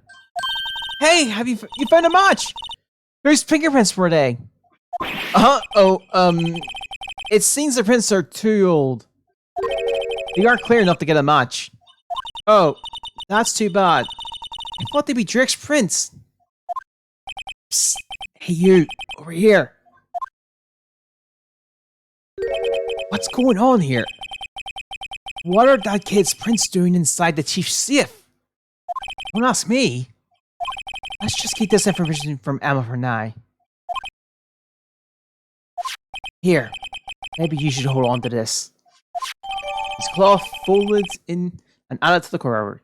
Found the chief can't safe Emma's for something, but what? Bears Emma's Sky's prints. Well, was I any help? Of course. Thanks to your ID card, we were able to get some hard evidence. Now, that's not very kind, is it? In other words, if it wasn't for his ID card, he would have been useless. Is that right, you in the coat? Chief gun! We didn't think you'd be back so soon. Fortunately, I'm a man who believes in signs. As I was walking to my meeting, I happened to look out a window and saw a stray dog run right into a pole. Just then, I thought of a certain detective. Do you mean me, sir? Now then, I'm afraid I'm going to have to ask you all to leave. Yes, sir. Sorry. Oh, you in the coat. Me, sir? Drop off your ID on the way out. You won't be needing it anymore. But, sir! Now get out. Yes, sir. We'll be on our way too, then. Wait! You! The one without the spiky hair. Don't go yet. Me, sir? I'd like a word with you. Sir! I'm not a licensed scientific investigator yet. You with the spiky hair. You're free to go. Mr. Wright? Look, pal. If I told you once, I told you 1,000 times. The chief's office is off limits. But no, you just had to go sneaking in there like that, didn't you? I thought you said you didn't care anymore if you were fired. Yeah, but if I knew it'd be like this, I never would have said it! Now that I've seen the evidence Chief Galm was hiding in his office, I think I'm finally starting to get the picture. But why has she kept Aries about it all this time? Anyway, you listen to me. I'm gonna try to smooth things over with the chief again. Later, pal. After that, I heard from Emma. She said the police wanted to ask her some questions, so she'd be busy for the rest of the day. February 24th, Detention Center, visitors room. I see. so the chief asked Emma to come in for questioning. It's no use thinking about it. Tomorrow's the final day in court. I'm committed to do everything I can to defend you, which is why I'm here. But I've already told you all I can. What you told me over these past couple of days is absolutely nothing. Not a single useful thing. Really. I believe I did mention something quite important. Something I told you right at the beginning. I said that I was the one who stabbed Detective Goodman.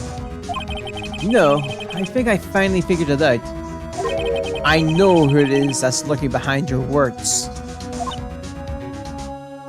Mia did a good job mentoring you. I'm rather jealous. It seems Edgeworth was right. Edgeworth? Once you're convinced you know something, no one can persuade you otherwise.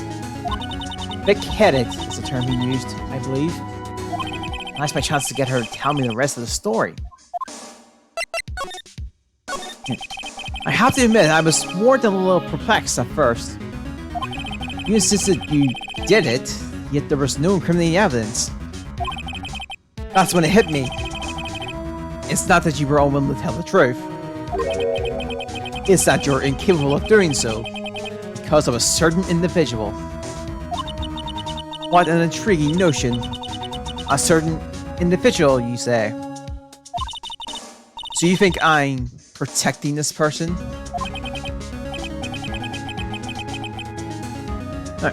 Protecting? No, I think afraid of is more like it. If I'm not mistaken, the person in question may have persuaded you to silence. For argument's sake, Mr. Wright, who, may I ask, is this person you're speaking of? The one I'm supposedly so frightened of? What is this person's name? Take that! Well, Mrs. Sky? Mr. Wright, you're addressing the chief prosecutor. Do not forget your place. I think she's still not ready to spill the beans. My apologies. Could you please tell me a bit more about what you know? Or what you think you know? We were partners until 2 years ago. I respected him as a detective. Assuming he was respectable, then assuming he is respectable, then tell me something. Why would he try to hide his crimes? His crimes? Both you and Edgeworth will be brought before a board of inquiry for what you did. Specifically, hiding and forging evidence. Of course, those are serious offenses. Why is it, though, that Chief Grant's name was never mentioned? Chief Grant? Edgeworth didn't know the truth behind the forgery. The only party who could have possibly tampered with the evidence was me. I had access because I was second in command of that investigation. Yes, you, but also one other, Damon Grant. If you intend to accuse Chief Grant, you will need more than just words. Show me proof that Chief Grant falsified evidence in that case.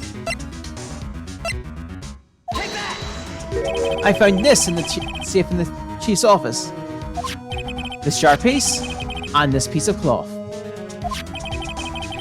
Perhaps I did that with the evidence list and everything. Do you know what these are? They're pieces of evidence from the SL9 incident. The person concealing the evidence was none other than Chief Grant himself. Now tell me, why are you taking all the blame for him? Touché, Mr. Wright. It's as you summarized.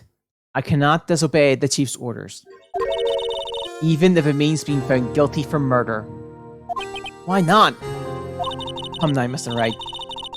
You can't possibly expect me to be able to tell you that.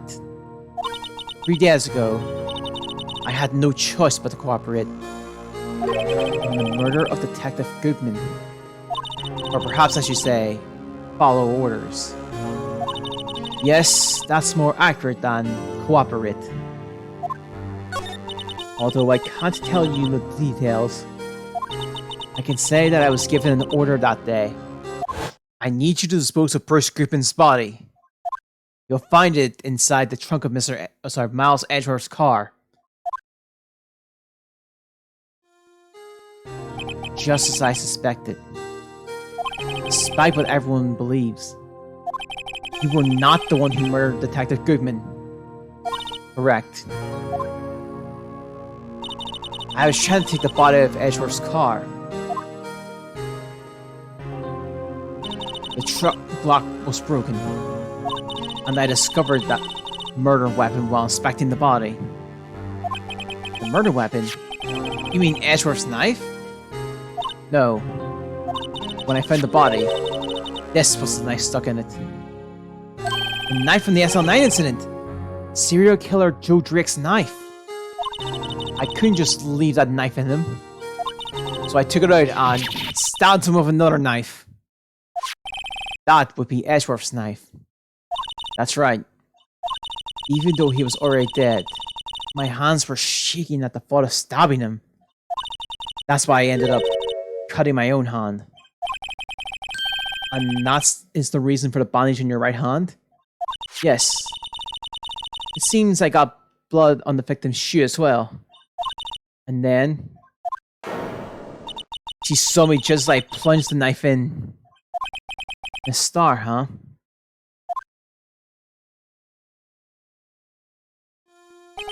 Why did you need to hide Drake's knife so badly?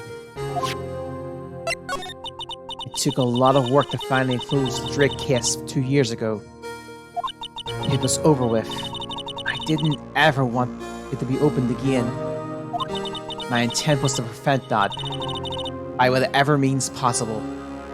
So, you had Drake's knife. The weapon used to stab the detective was evidence in the Joe Drake's case. Joe Drake's case, sorry. If work got out, which it would, the reporters would have a field day with that. So you wrapped the knife in your scarf and hid it in Edgeworth's sauce pipe. Right. Then I called my sister. Tell her what happened. And ask her to hide the knife that was inside my muffler. You asked Emma? I didn't want anyone on the force to know about this. That would explain why Emma was so confident. Sorry. About Lana's innocence. Speaking of phone calls, I had a bad feeling about one of them that day. A bad feeling? The truth is, after I received those orders from Chief Gant, first thing I did was make a phone call. A phone call to Patrolman Jake Marshall. Marshall? Why on earth would you call him? The lead investigator for the SL9 incident had been murdered. I wanted that fact to be kept hidden, so I needed help. He was the only other person I could trust. Or at least, I thought I could trust him at the time. However, it seemed that after I spoke to him, he went off on an escapade of his own. Oh, you mean, not wanting the kids to die, he decided to take things into his own hands. He disguised himself as Detective Goodman and tried to steal the evidence. He had already stolen the ID card, but it seems he still hadn't made up his mind to break into the evidence room. After my phone call, any remaining doubt he had must have disappeared. So your phone call caused the incident in the evidence room.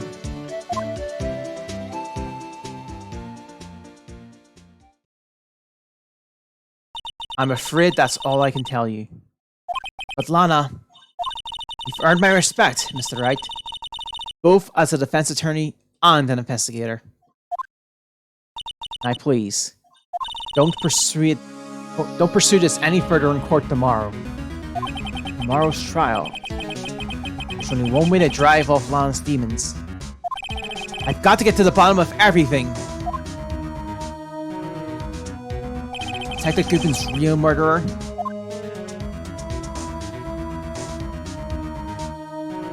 And what went down in the chief's office 2 years ago.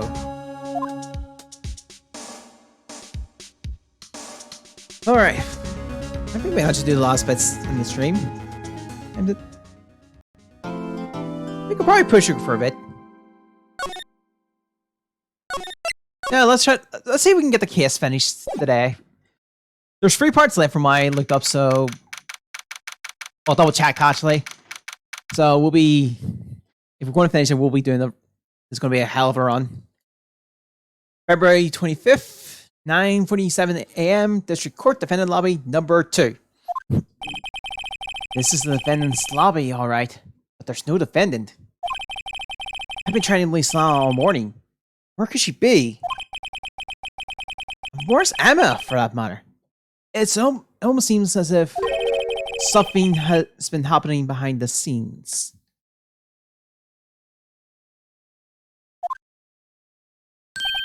Edgeworth! No one knew. You've already figured it out.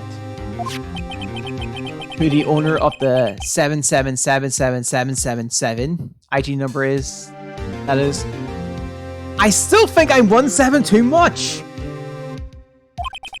Well, I have a pretty strong hunch. Looks like I'm not the only one who figured it out. No, the only reason this child didn't reach the verdict yesterday is because there was still room for doubt regarding this ID record. If that number does belong to who you suspect, then no doubt will remain. After all, he hasn't been officially charged with anything. True, not yet. In any event, once all doubt has been removed from that list, I can call for a ruling. 5 minutes, right? And Chief Prosecutor Sky will be found guilty. She didn't do it! I figured you'd say as much. That's why I came here, to hear what you have to say. This is the first time he's ever done something like this. Lana's hiding something, and the only way we'll ever know the truth is to draw it out of her. The truth? Everything goes back to the SL9 incident. Don't be stupid. Today is the last day of the trial. You don't have time to reminisce about the past. That depends on you. If she's found guilty, you'll lose your only chance to find out what really happened. I'll think about it. See you in court, right? This is it. If I'm ever going to find out what Chief Grant has on her, it's now. February 25th, 10 a.m. District Court, the courtroom number 9. Court is now in session for the trial of Miss Lana Sky. The defense is ready, Your Honor. The prosecution is ready, Your Honor. Normally, this is when the prosecution puts forth its opening statement. But before that, the police chief has a proposal to make. Chief gone?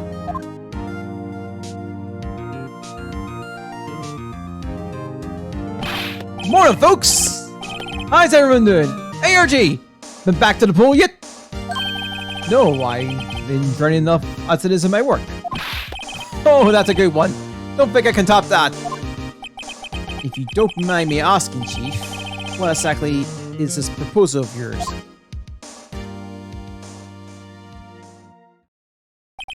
Lana, as I say, the defendant, has asked me if she could speak directly to the court.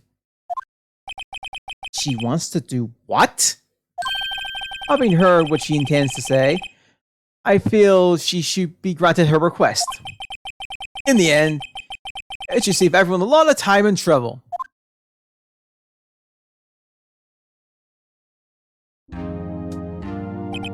What's this all about, defendant?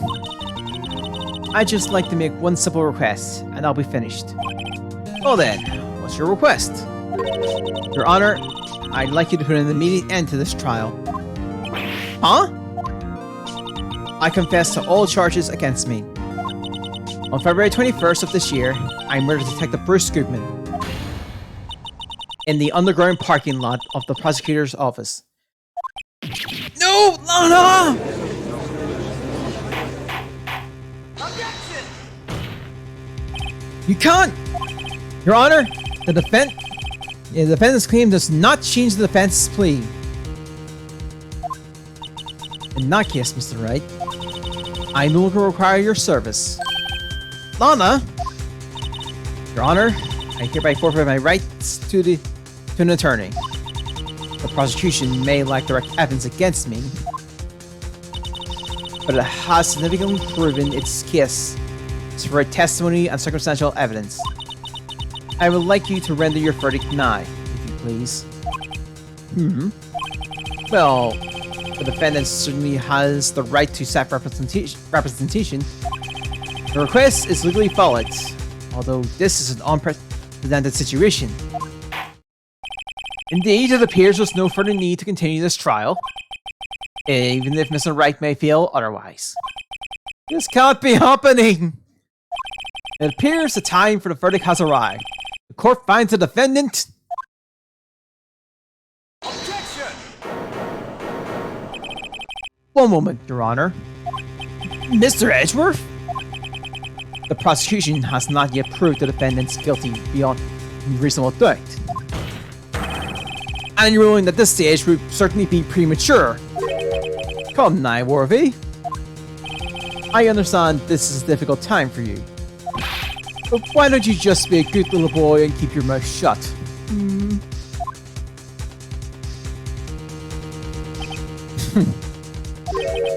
I don't think I care for your tone, Chief Gant.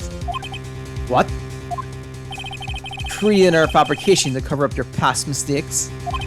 Sorry, but I'm no longer the naive little boy you would have me be. With this sudden confession from the defendant, it's obvious to me some kind of deal was struck behind the scenes. Some kind of deal, Not everyone operates as you do, Worthy. Yeah. Like I said, I'll be in the bench trial now, so we'll see everything come out in the open. I thought so. Your Honor, the prosecution would like to change its first witness. Oh? To whom? As its first witness, the prosecution would like to call Miss Emma Sky. I request the court hear her testimony. Hold it! Mr. Edgeworth! I am exercising my rights to self-representation. I don't think we need to I don't care what you think, Miss Sky. The exposure of truth sometimes results in tragedy. However, no matter how tragic the truth may be, it would be an even greater tragedy to avert one's eyes from it. Because after this, we're doing Justice for All. And oh boy, that last trial in the Justice for All. I'll leave it at that. Very well, the court shall grant the prosecution's request. That's okay with you, right, Chief Gant? Worthy, you'll live to regret this. Mark my words. You're right, because even you were mentioning you were watching it. I hope you didn't get spoiled on how this ends. Miss Emma Sky, please take to the stand. It looks like Edgeworth has decided to take the horse by the reins.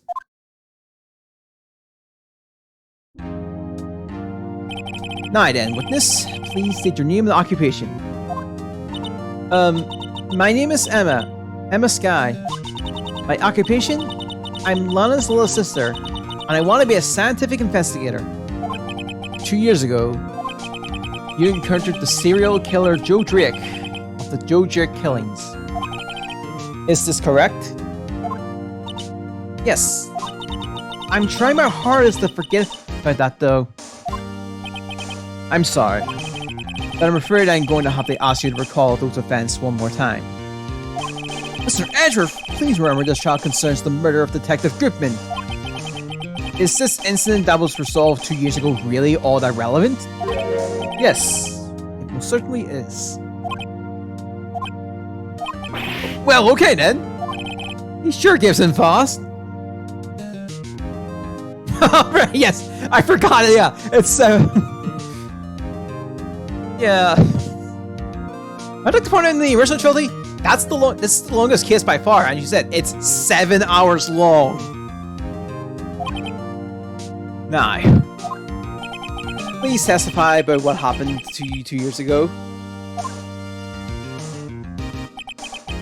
The trip to yesteryear has finally begun. It's bound to lead to the truth behind this trial. 2 years ago's the testimony. This also thing has the second, if not most amount of evidence in the all things right. I was waiting in my sister's office that day. A man came running in and took me hostage. Nell Marshall rescued me. But I'll never forget what I saw in that instant. The man raised up his knife and stabbed Mr. Marshall in the chest. It's a good thing you weren't harmed. I passed out. I don't remember much. That's understandable. However, please tell me, Mr. Ashworth, what does this testimony have to do with Detective Goodman's murder? That will soon become apparent, Your Honor. You've got to admire him for his courage, considering he has no evidence. Very well, the defense may begin its cross-examination.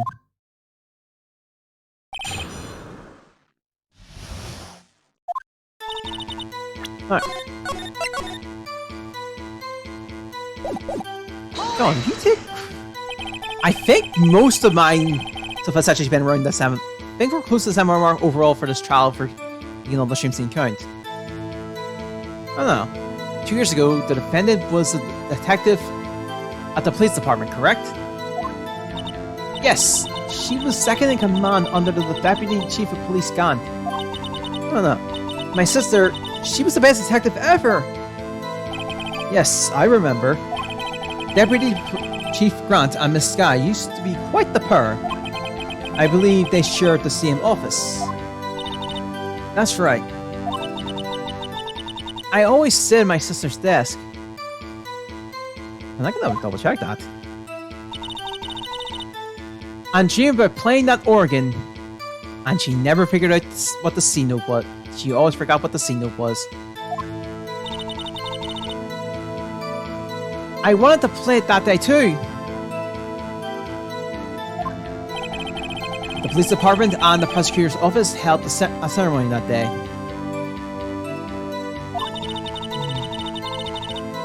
Four, 6. Yeah, we're approaching 7 hours. Lana promised to take me to dinner after she finished her work.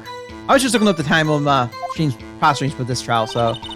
A man came running in and took me oh, right, yeah. I've already called that out. A man? Yes, Joe Drake. He was a serial killer. Joe Drake was brought in for questioning on the day of that ceremony. We were desperate to get anything on him that would lead to an arrest. When he saw his chance, he fled the room, right? Upon fleeing the room, Drake proceeded to take the elevator. He must have been in a panic because the elevator was going up. Then he ran into Sky and Grant's office. There was a lot of noise coming from inside, so I opened up the door to have a look. That's when I saw him.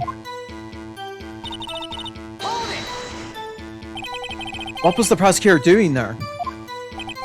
That day, there were 2 people present during Drake's questioning. Deputy Chief Damon Grant and Prosecutor Nell Marshall.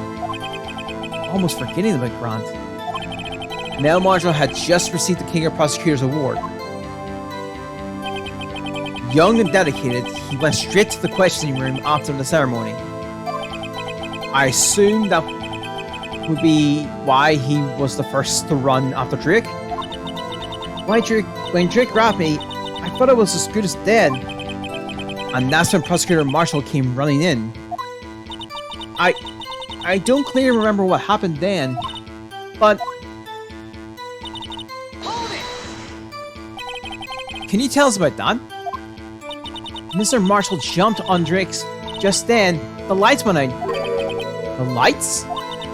It was just about this time of year.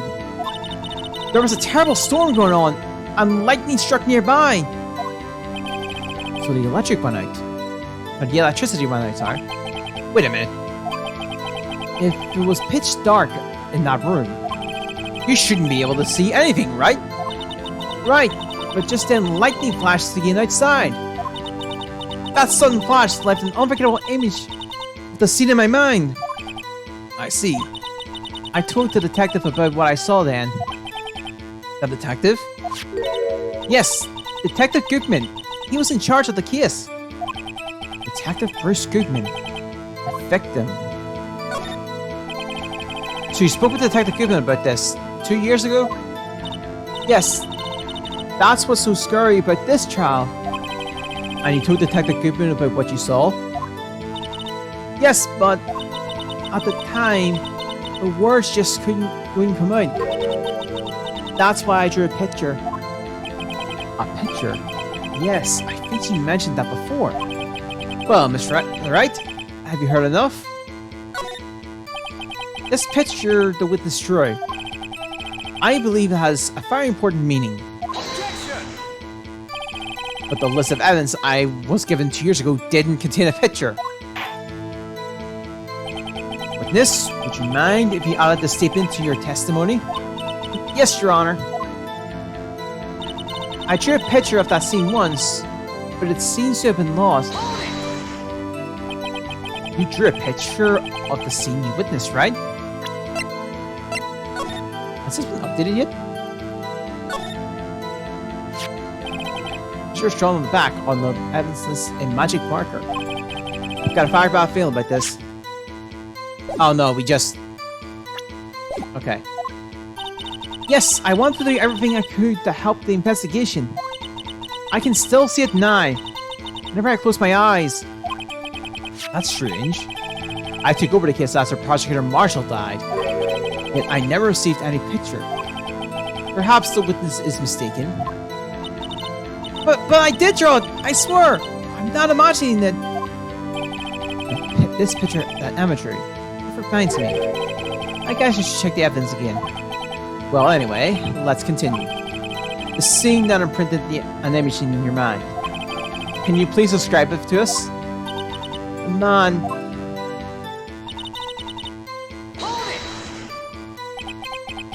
That must have been a real shock.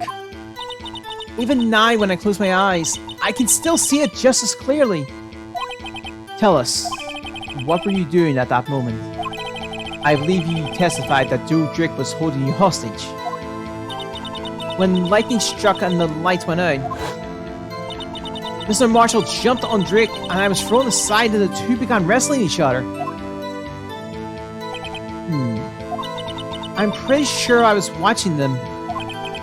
Emma doesn't have any reason to lie. And Lana sure does. I need to get Emma to tell me as much about this as she can.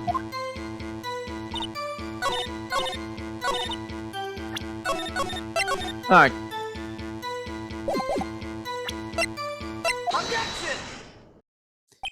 Mr. Edgeworth?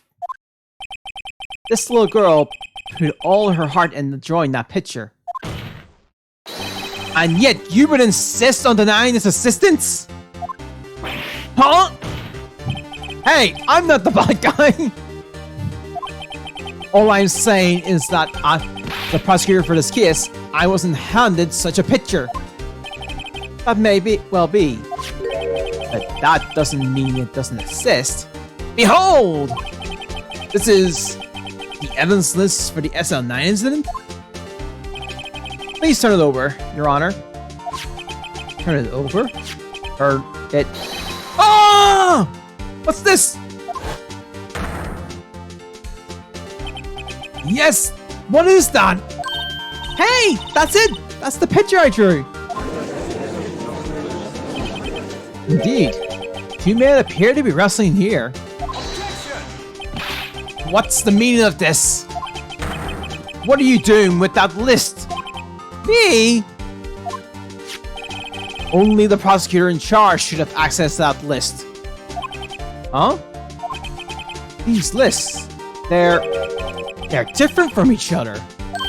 What? It would appear, Mr. Edgeworth, that the evidence list you were handed 2 years ago was incomplete. These two lists fit together to form one. You can see the marks here, where they were torn apart from each other. So you see, Mr. Edgeworth, it's quite obvious what happened. 2 years ago, only half of the evidence in that case ever reached you. What? What? Order, order! But Miss Sky, why did you draw your picture on the back of such an important list? Because that's what Detective Goopin handed me in the questioning room, Your Honor. Wait a minute. If this list was torn in half, then that means... Your Honor! Are you right, Mr. Wright? Your eyes are bulging from your head! If this evidence list was torn in half, there might be more of the drawing on the back of Mr. Edgeworth's list. Yes, that's quite conceivable. Mr. Edgeworth? It's possible. Let's see.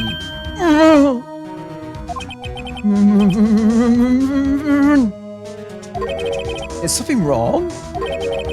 You even have to ask.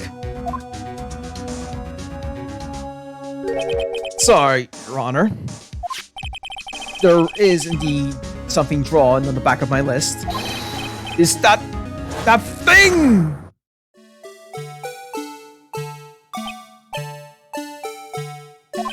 That's that thing.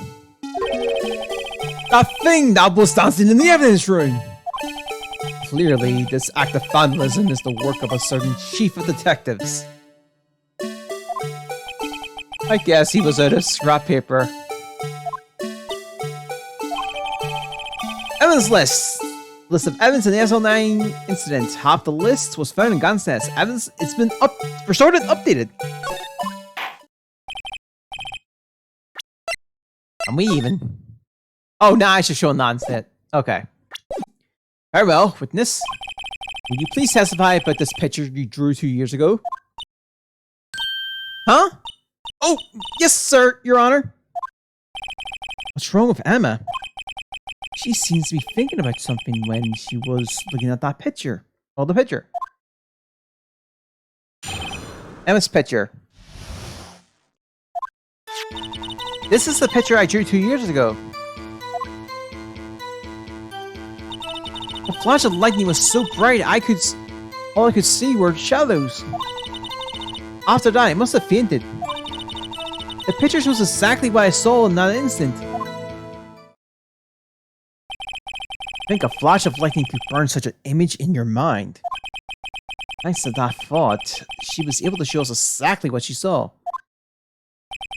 Well, I don't see any contradictions here. This clearly shows Joe Drake about the murder of prosecutor Neil Marshall. The defense may now begin its cross-examination.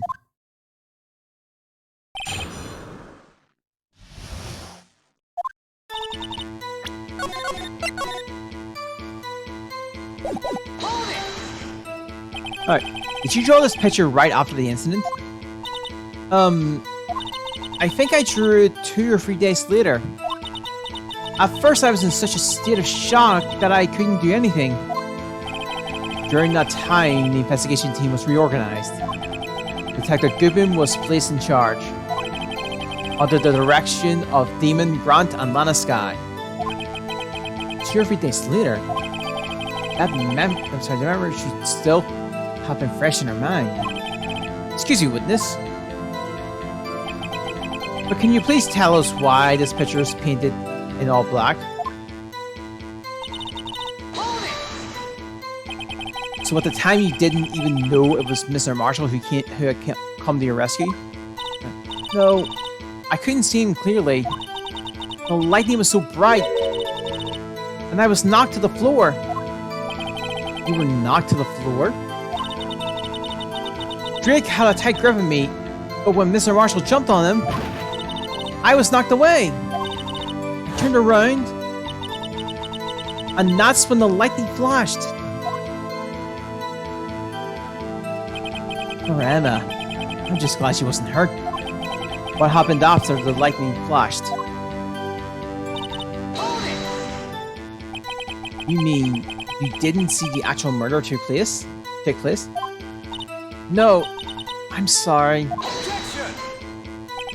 The flash of lightning only drove off the darkness for a split second. Not only that, but the trauma of the situation understandably caused the witness to faint. Do you really need to torture this girl any further? What?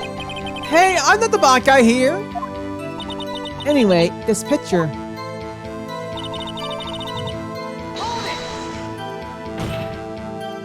Sorry for asking so many times, but are you sure you drew exactly what you saw? Of course, this is the exact scene. It wasn't influenced in any way from your talks with the detectives? Are you insinuating we somehow manipulated her memory, Mr. Wright? Oh, no, of course not. I better watch out. He might find some way to cut my salary.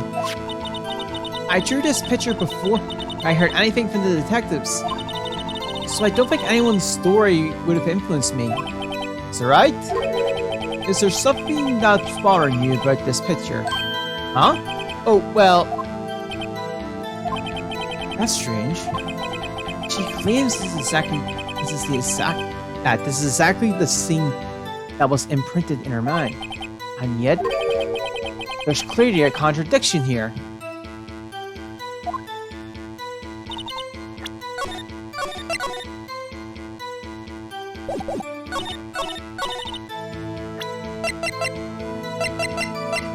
I can think of two things right now from memory. Not that. That is not it. Hold up. Autopsy report.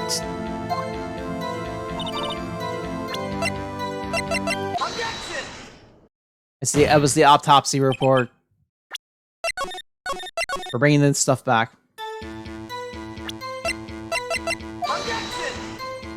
Prop! Wrong statement!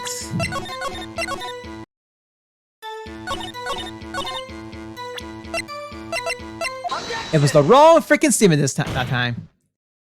I hate to be the bearer of bad news. This picture the witness drew contains a blatant contradiction. What? But I still remember it like it was yesterday. Mr. Wright?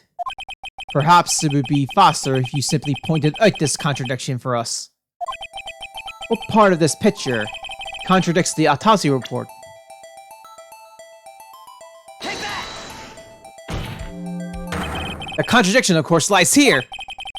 Take a look at the knife the man is holding. If you look closely, you can see the tip is broken. Even I don't have to look closely to see that, Mr. Wright. But Mr. Wright, look at the evidence. See the murder weapon? The tip is broken too. I recall the tip of the knife was found broken off in the victim's body. It was a piece of evidence that proved Joe Drake was the murderer. I'm afraid it's not that simple, Emma. So simple, Emma, sorry. And where, pray tell, could you possibly see the problem? It's obvious, really. The victim suffered a single stab wound to the back. If the victim was only stabbed once, then the murder weapon should not yet have been broken. So it should not yet be broken. Oh! What's the meaning of this? Perhaps the knife was broken beforehand. Sorry, but I'm afraid that's not possible. The tip of the knife was found inside the victim's body. If it was broken beforehand, it couldn't possibly wind up there. That's right. But what does this mean? The tip of the knife was undeniably discovered within the victim's body. only possible explanation is that, is the witness memory is mistaken. That's why I asked her so many times if she was sure she remembered correctly. I believe you were annoyed at the time, but she was sure she remembered correctly. But there's no other way to explain this inconsistency. Not so fast, Mr. Edgeworth. There is another explanation. Have you forgotten already about a little something called falsified evidence? You're treading on thin ice, right? All I'm saying is that this broken knife tip might have been the piece of evidence that was forged. You can't deny the possibility. No. Arrgh! Order! Order! Order! Are you saying the investigation really was corrupted? Your Honor, please allow me to once again go over the events that took place the day of the murder. The police department and the prosecutor's office were holding a ceremony that day. After receiving the King of Prosecutors award at the ceremony, Nail Marshal questioned Joe Drick along with Damon Gaunt. During his questioning, Joe Drick fled the room. Prosecutor Marshall chased him and was killed by Drick. It is my belief that somewhere in the story, there is a lie. I'm not lying. The man really was holding up a broken knife. That's true. Then there's no other way around it. This could not have been the actual murder weapon. There must be another broken knife. There must have been another broken knife. What are the chances of there being two broken knives? Another broken knife besides Joe Drick's?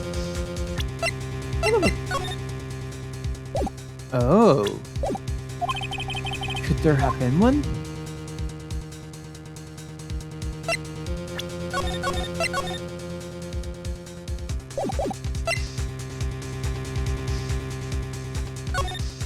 Shit, broken knives don't just grow on trees. There's no way there was another one.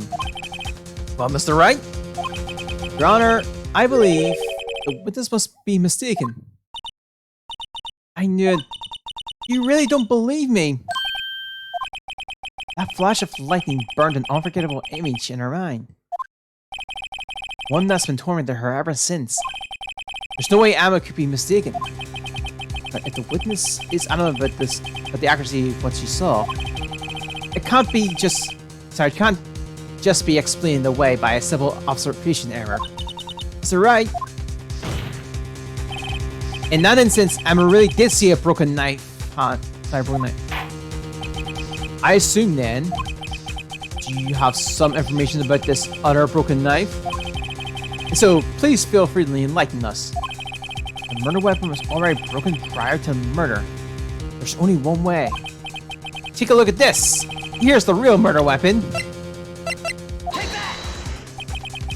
The answer lies in the past. 2 years in the past. Right there, inside this picture.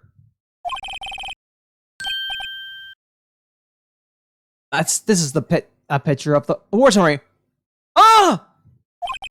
What is it, Mr. Edgeworth? It's the broken murder weapon. Notice the award Prosecutor Marshall is holding. That's a broken knife. As we already concluded, the knife in the drawing was not Joe Drick's knife. That being the case, the knife the witness saw was in all likelihood from this award. Order! Order! Order! Nail Marshall was awarded King of Prosecutors that day. As an award, he was given this broken shield and knife. When he chased after Joe Drick, he pulled out this knife. Being a prosecutor, he did not carry a pistol. This broken knife was the only weapon he had in this dangerous situation. But that can't be! Oh? And why not, Mr. Edgeworth? Because if the King of Prosecutors award the knife was the murder weapon, then the murderer and the victim would be reversed! What do you mean? I mean... the man raising the knife would have been Prosecutor Neil Marshall! Oh. Oh! But the prosecutor was the one who's actually dead. That's true. What's going on here? It seems Mr. Wright has been a bit too eager to jump to conclusions. Hold it! Wait, I remember now. I remember everything. Witness. Mr. Edgeworth. What is it? Could you show me your evidence list again, please? His list? The one with that picture scribbled on the back?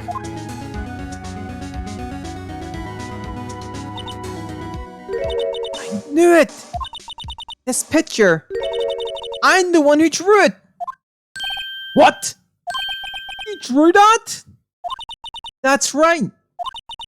The list wasn't torn in half at the time I drew this picture.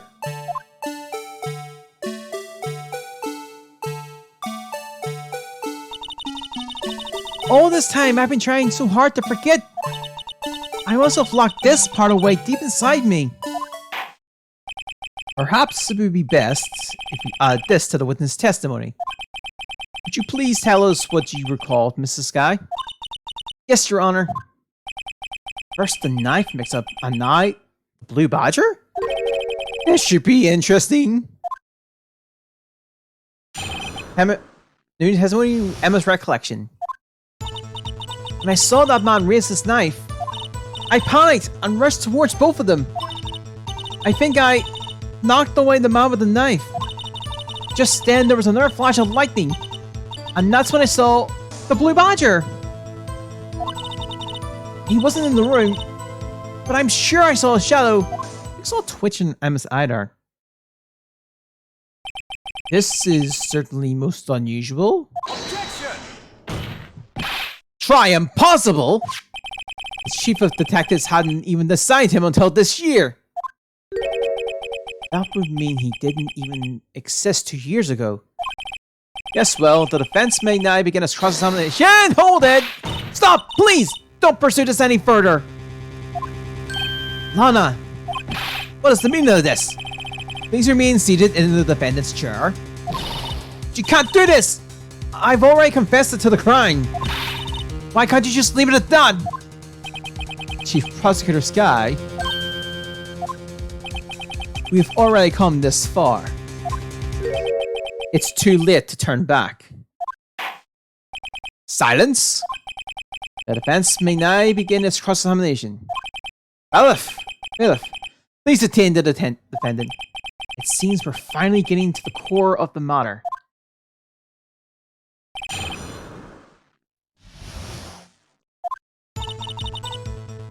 Yeah!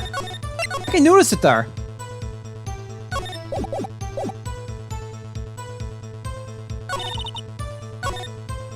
Oh no, maybe not.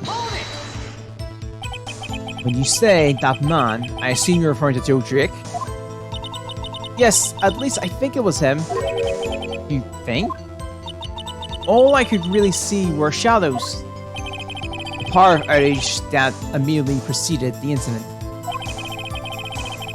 And it's also documented in the prosecutor's office report. So then you...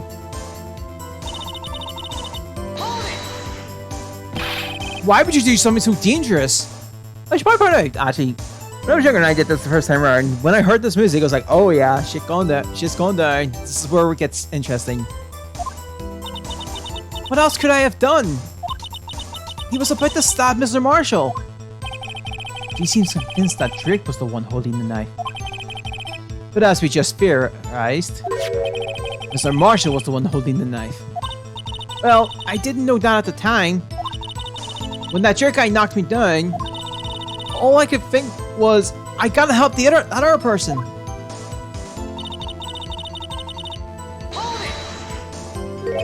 What do you mean, you think? It all happened so fast, and I was in shock. I don't remember everything clearly. What I did, it's all kind of a blur. Miss Sky was almost killed before she was witness to murder about to take place. With so much happening in a matter of seconds, a little disorientation is only natural. I saw the man about to stab the other person, who I thought was Mr. Marshall. I knew I had to stop the man with the knife. What you did was very brave, young girl. Then, what happened next?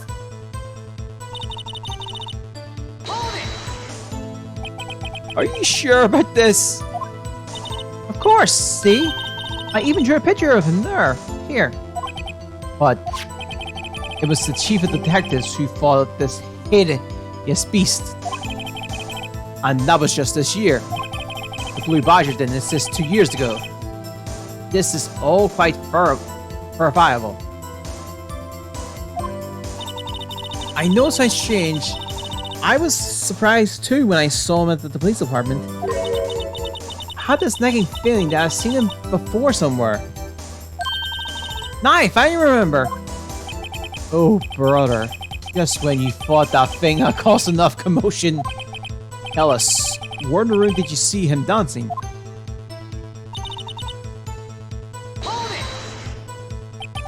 His shadow? You mean you didn't actually see his face? With him with its winning smile and all? That's right, but I still remember it. He had pretty creepy horns. This is pointless. That thing couldn't have possibly existed 2 years ago. The witness must be mistaken. That may be. That may well be. But what's important is what she thinks she saw, what she did. Let me try it again. But what's important is what caused her to think she saw, what she did. Oh? I suppose you have an explanation? If so, by all means, please tell us what the shadow really is. What is it Emma saw when the lightning flashed? Who is this Blue Badger really? The Blue Badger hadn't even been dreamt up when Emma saw this picture. Yet she's certain she saw its shadow. Ladies and gentlemen, it is the defense's belief that on that fateful day 2 years ago, there indeed was something that looked similar to the Blue Badger. Something that is now sitting in this very room. Mr. Wright? In this room? Very well, Mr. Wright. What is it that the witness saw in that instant? Please show us this mysterious Blue Badger lookalike. We were Colonel. This mysterious Blue Badger was in fact this. But that's what exactly is that? I believe it's some sort of jar. Mr. Wright, that doesn't look anything like the Blue Badger. Indeed it doesn't. As it stands now, it's just a plain jar. However, what if you were to change our viewpoint? Our viewpoint? Gotta show him the correct angle to look at this.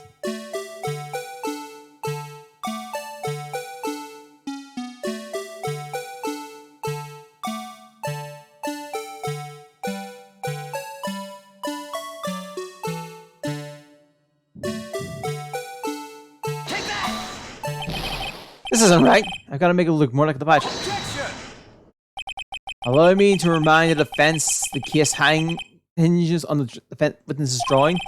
If I can't match the shape to witness drew, we can't accept this claim. I've got to find just the right angle.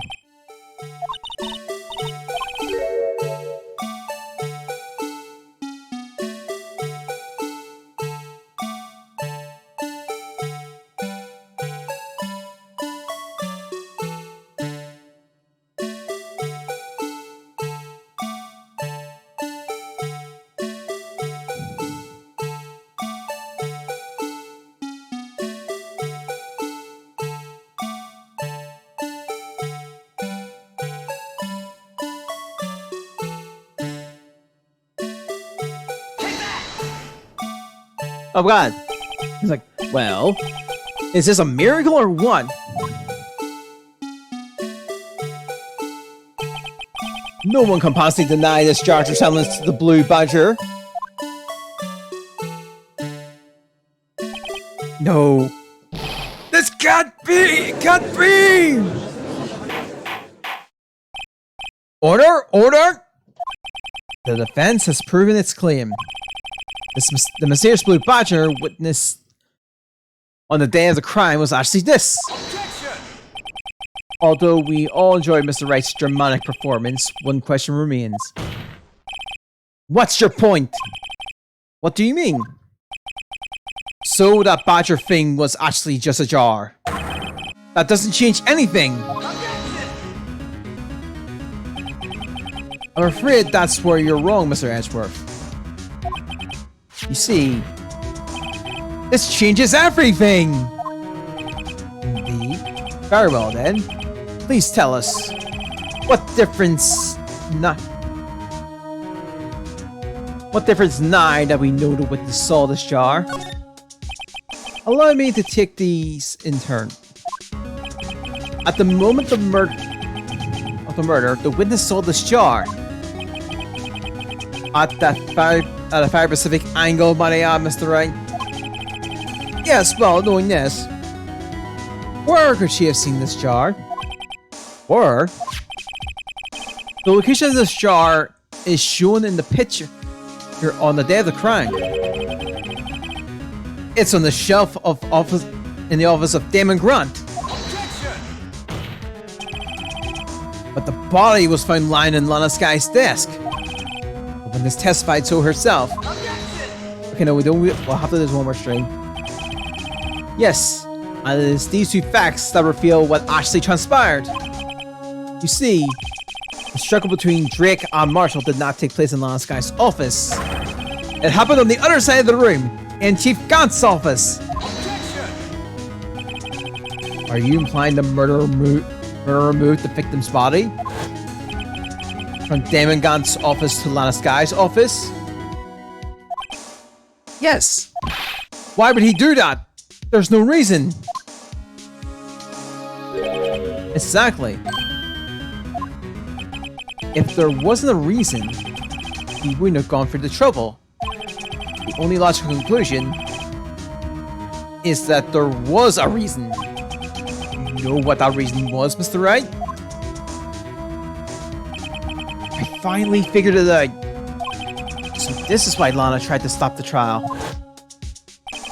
It's too late to quit now, though. Please recall the witness's testimony. She said she knocked away the man who was holding up the knife.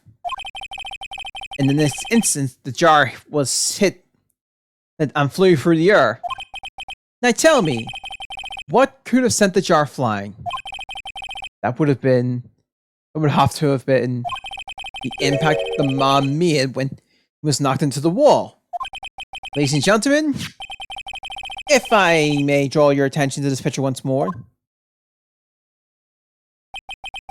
If the man was knocked into the direction of the shelf the jar was sitting on, what would he have hit? Ah! The suit of armor, holding a very sharp-looking and dangerous-looking sword. Yes. Since the man who was knocked into the armor was carrying a broken knife, he would have had to have been Neil Marshall, wielder of the King of Prosecutors trophy. No, Mr. Wright, you can't be thinking. Yes, there was another possibility of what actually transpired in that room. Another possibility? Of course, the perpetrator would have had no idea, but nevertheless, I don't know if I can go through with this. Mr. Wright, what's the matter? If events took place as the events theorized, then the outcome is obvious. But in that moment, assuming the man Emma Sky knocked away was actually Prosecutor Neil Marshall,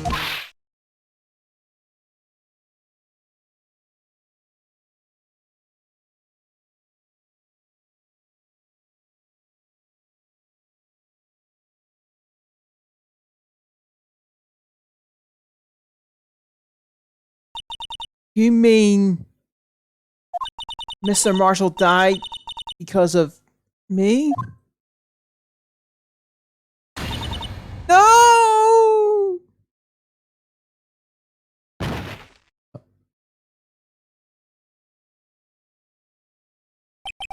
I never imagined her testimony would lead to this.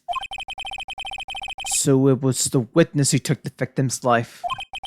And then proved so with her own testimony. This is unprecedented. Objection! What? What are you saying? I'm sorry, Miss Sky, but given the circumstances, Joe Trick murdered Professor Marshall. How can you think it was Emma? How dare you try to pin the crime on her? Imagine that, coming from you. If you recall, it was you who admitted to forging evidence 2 years ago. The reason you moved Prosecutor Marshall's body was to keep anyone else from finding out about what Emma did, wasn't it? I assure you, Mr. Edgeworth, I have no idea what you're talking about. If you hope to have anyone believe your insane allegation, I'm afraid you're going to have proof. Tell me, do you have any conclusive evidence that proved my sister killed Neil Marshall? Evidence? I'm willing to bet you don't. Yes, it certainly would be difficult to prove this with evidence. If you don't have evidence, then you have to rely on testimony. I'm afraid that won't work in this case. Both parties involved in the incident are dead. You certainly can't get dead people to testify. I'm staying silent regarding that statement. This has all been a wild goose chase from the beginning. Touché, Mrs. Sky. Of course, that only leaves us with one possibility. You mean there's still another possibility? What do you mean, Mr. Edgeworth? I mean the possibility that the victim has left us a message. For better or for worse, Mr. Marshall did not die instantly. He may have left behind the name of the person who took his life. In one manner or another. That's impossible! Well, Mr. Wright, this is the only possibility left to you. A message from the deceased. Does such a message exist? I've got to think back to the court record. The real murder weapon's name that the victim may have left behind. We're going for it, I guess. This message from the deceased is already in our possession. Mr. Wright! Will you stop at nothing to prove my sister a murderer? You're not being mistaken, Mrs. Sky. Our purpose is not to accuse Emma of any crime. There is only one thing we seek. The truth. No matter how painful it may be. Now then, Mr. Wright, please show us the piece of evidence that conveys a message from the deceased.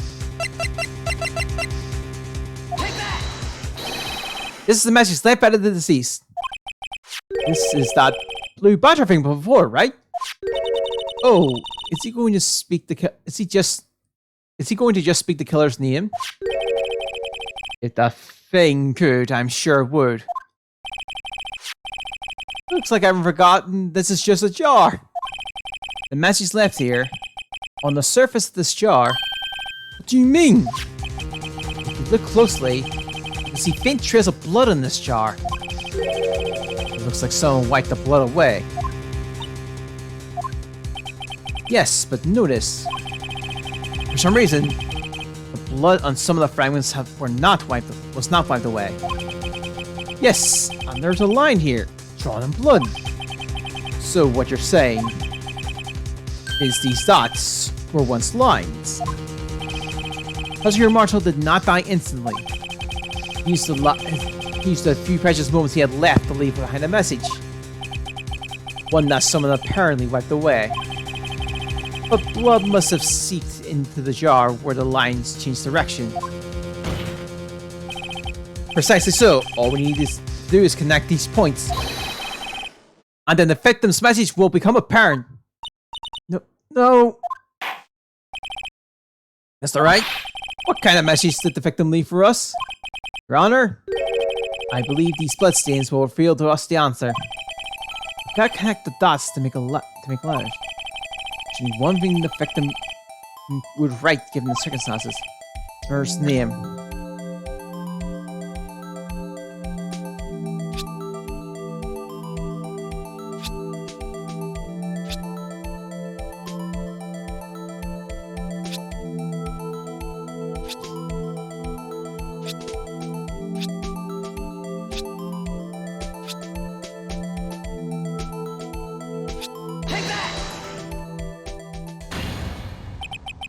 It's a defense attorney's duty to prove their client's innocence. That's why I've been thinking about it in saving Lana. After all my efforts, I never thought it would turn out like this. Emma. So this is the final message Prosecutor Marshall left behind.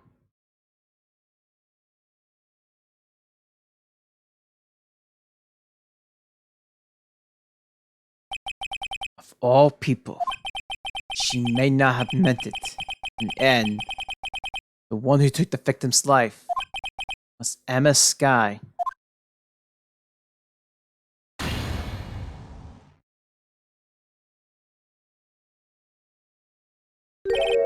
Seaworthy? Can't say I didn't warn you. Chief Gunn, do you understand the implications of what you've done? What? What are you talking about? 2 years ago, Joe Trick was sentenced to death. He was convicted because of his final murder. I believe you were the prosecutor in this case, were you not? Yes, Worthy. Because of you, an innocent man was sentenced to death. Not only that, but you used forced evidence to ensure his conviction.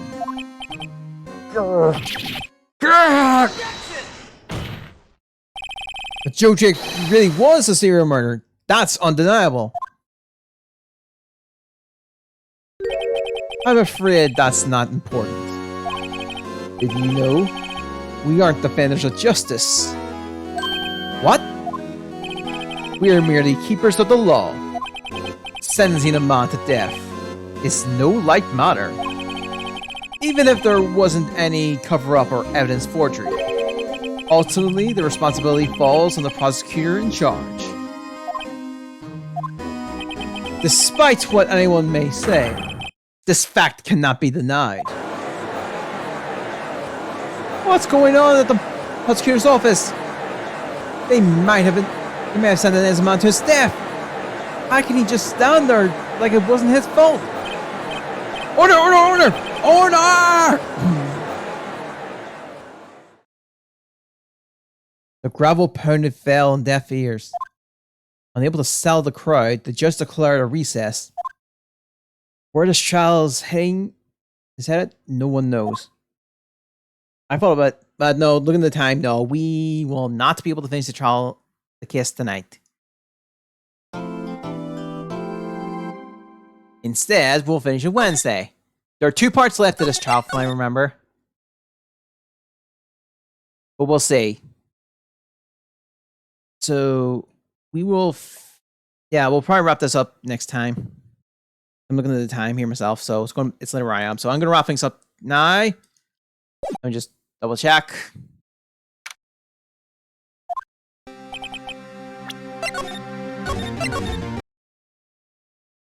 Yep. We're good. So I'm going to wrap things up here. Hope it's a good day. Hope it's a good week. I will see you all next time. We'll be back on this Wednesday, all being well. I've got some plan for Tuesdays for tomorrow's stream, so I'll explain more about that later. Bye, I'll see you next time. Bye.